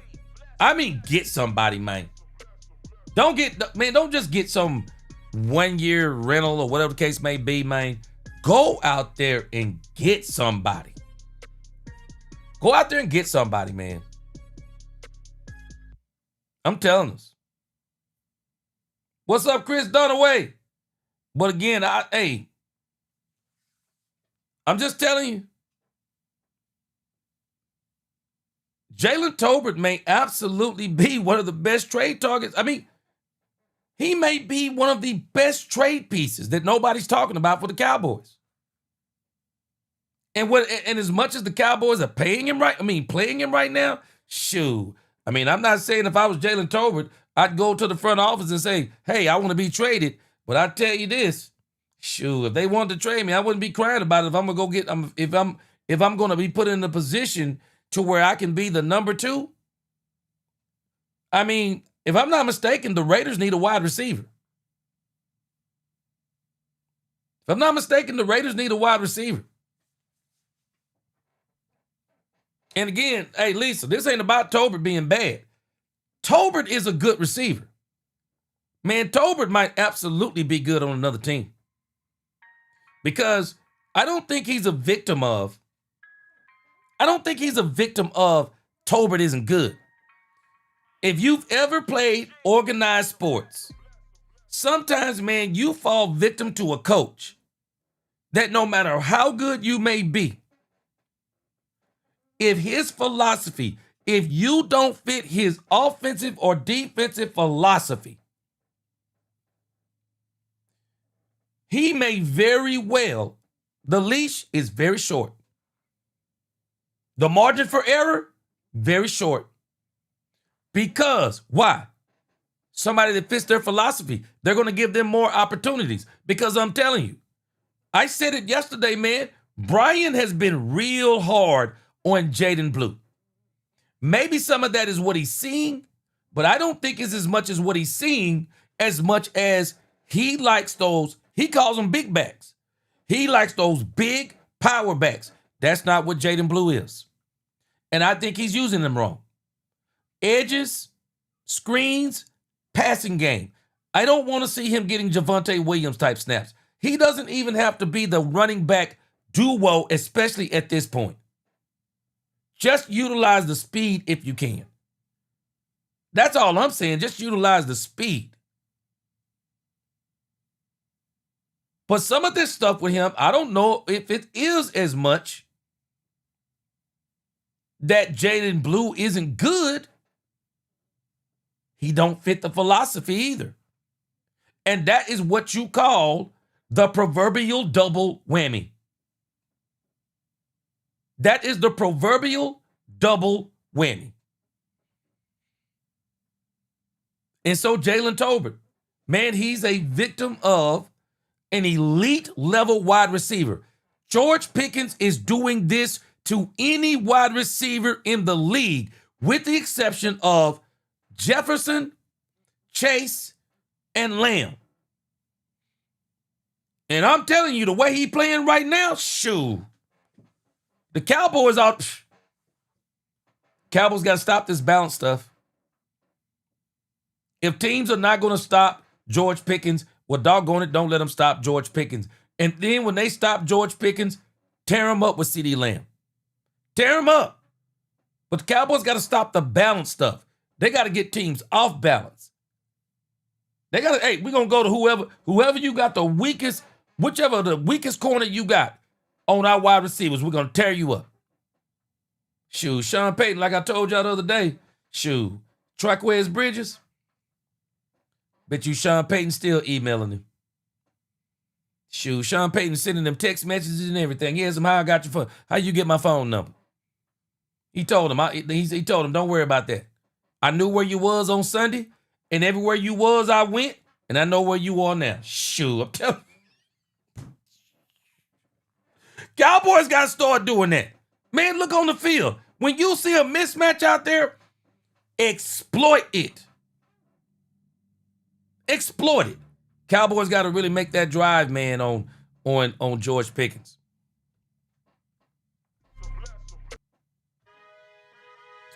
All right.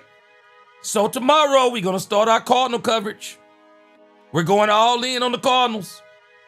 Enough of all this old other stuff. We going all in on the Cardinals tomorrow. Man, this is a playoff game for the Cowboys. And man, I got a special treat for y'all tomorrow. I'm going to stay up tonight and I'm going to work on it late tonight. But I got something that I'm putting together. I ain't going to even say what it is, so somebody else listening can do it before I do it. If they do it before I do it, it's because they came up with it. But I got something for y'all tomorrow, and we are going to have some fun with it. Absolutely going to have some fun.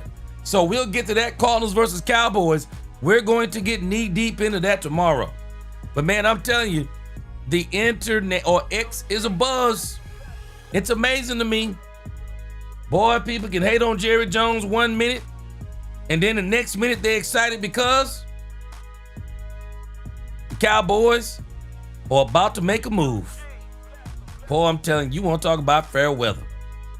Fair weather. Not me. I'm driving the bandwagon. I stay on the Cowboys bandwagon. I can be in reality. I know who we are, but I also say I know what we can do if we make these improvements.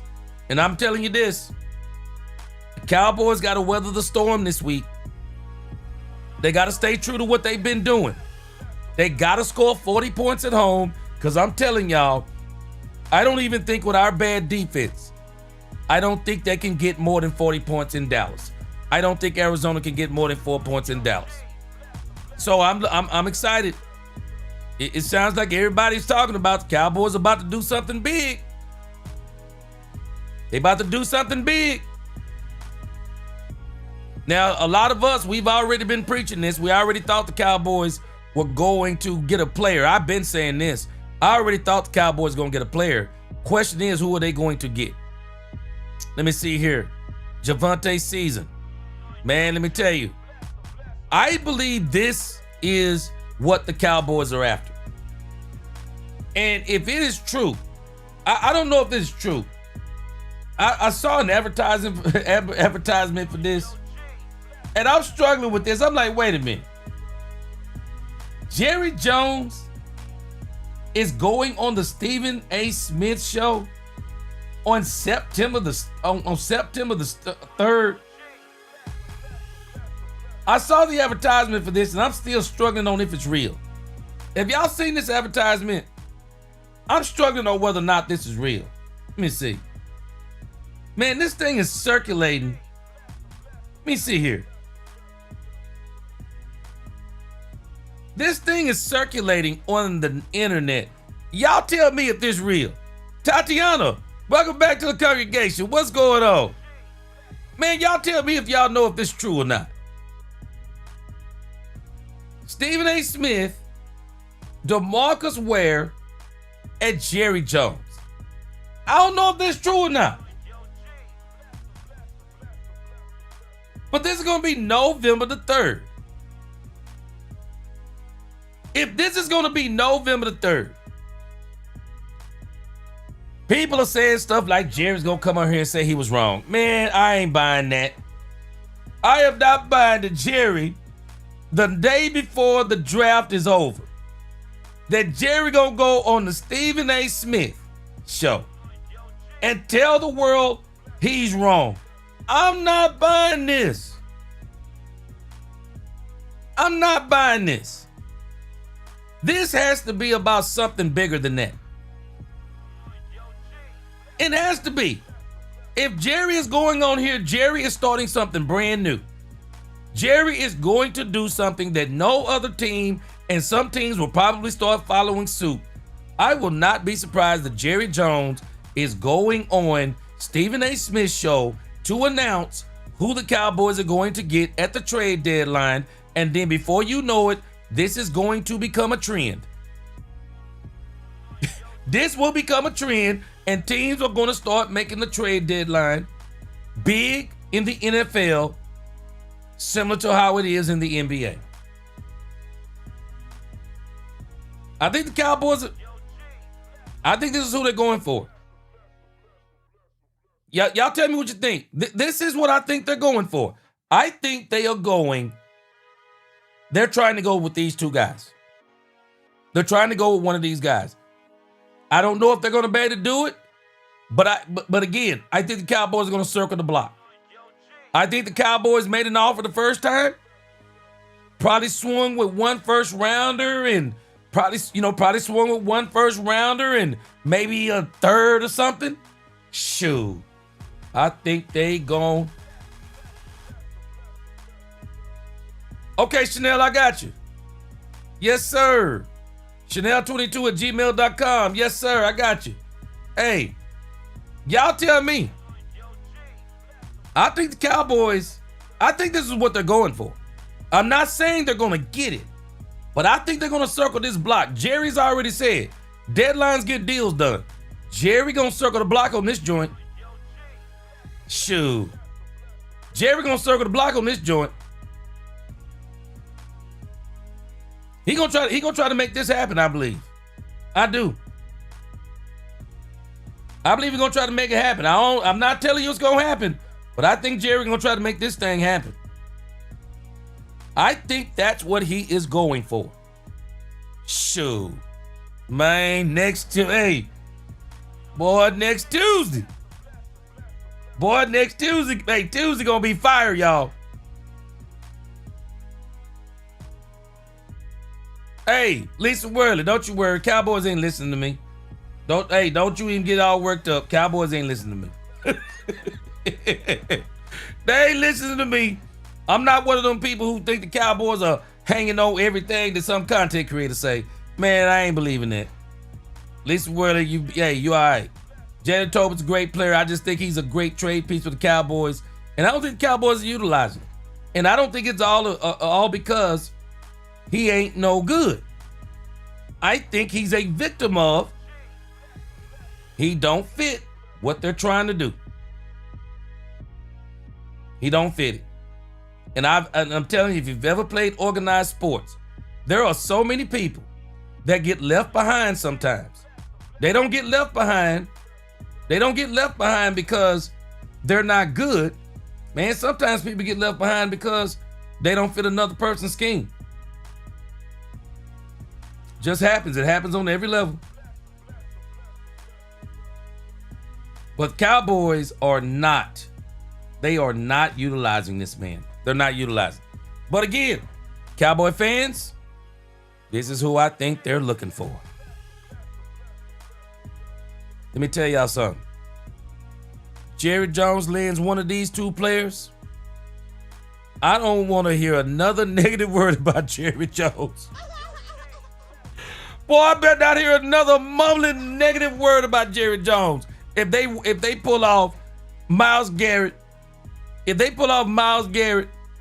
or Max Crosby, I'm gonna be insufferable on these people that hate Jerry Jones. I don't want to hear another word if they wind up pulling this off. I don't want to hear another word, but this is what they're going for.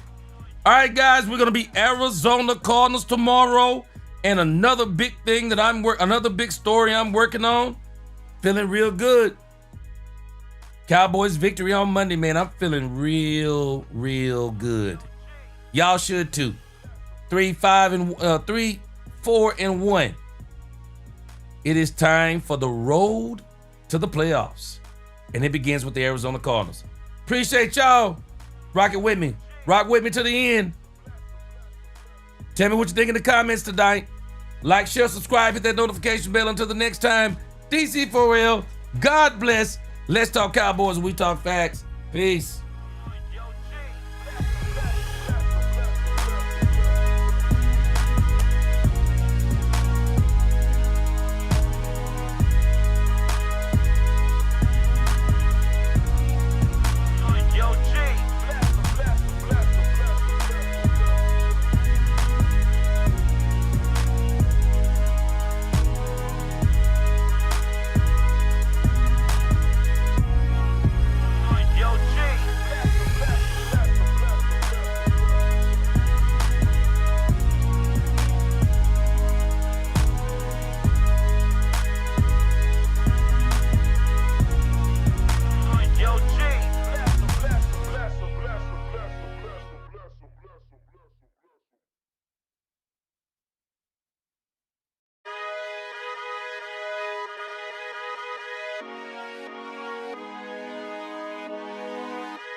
Yo, G, bless him, bless him, bless him.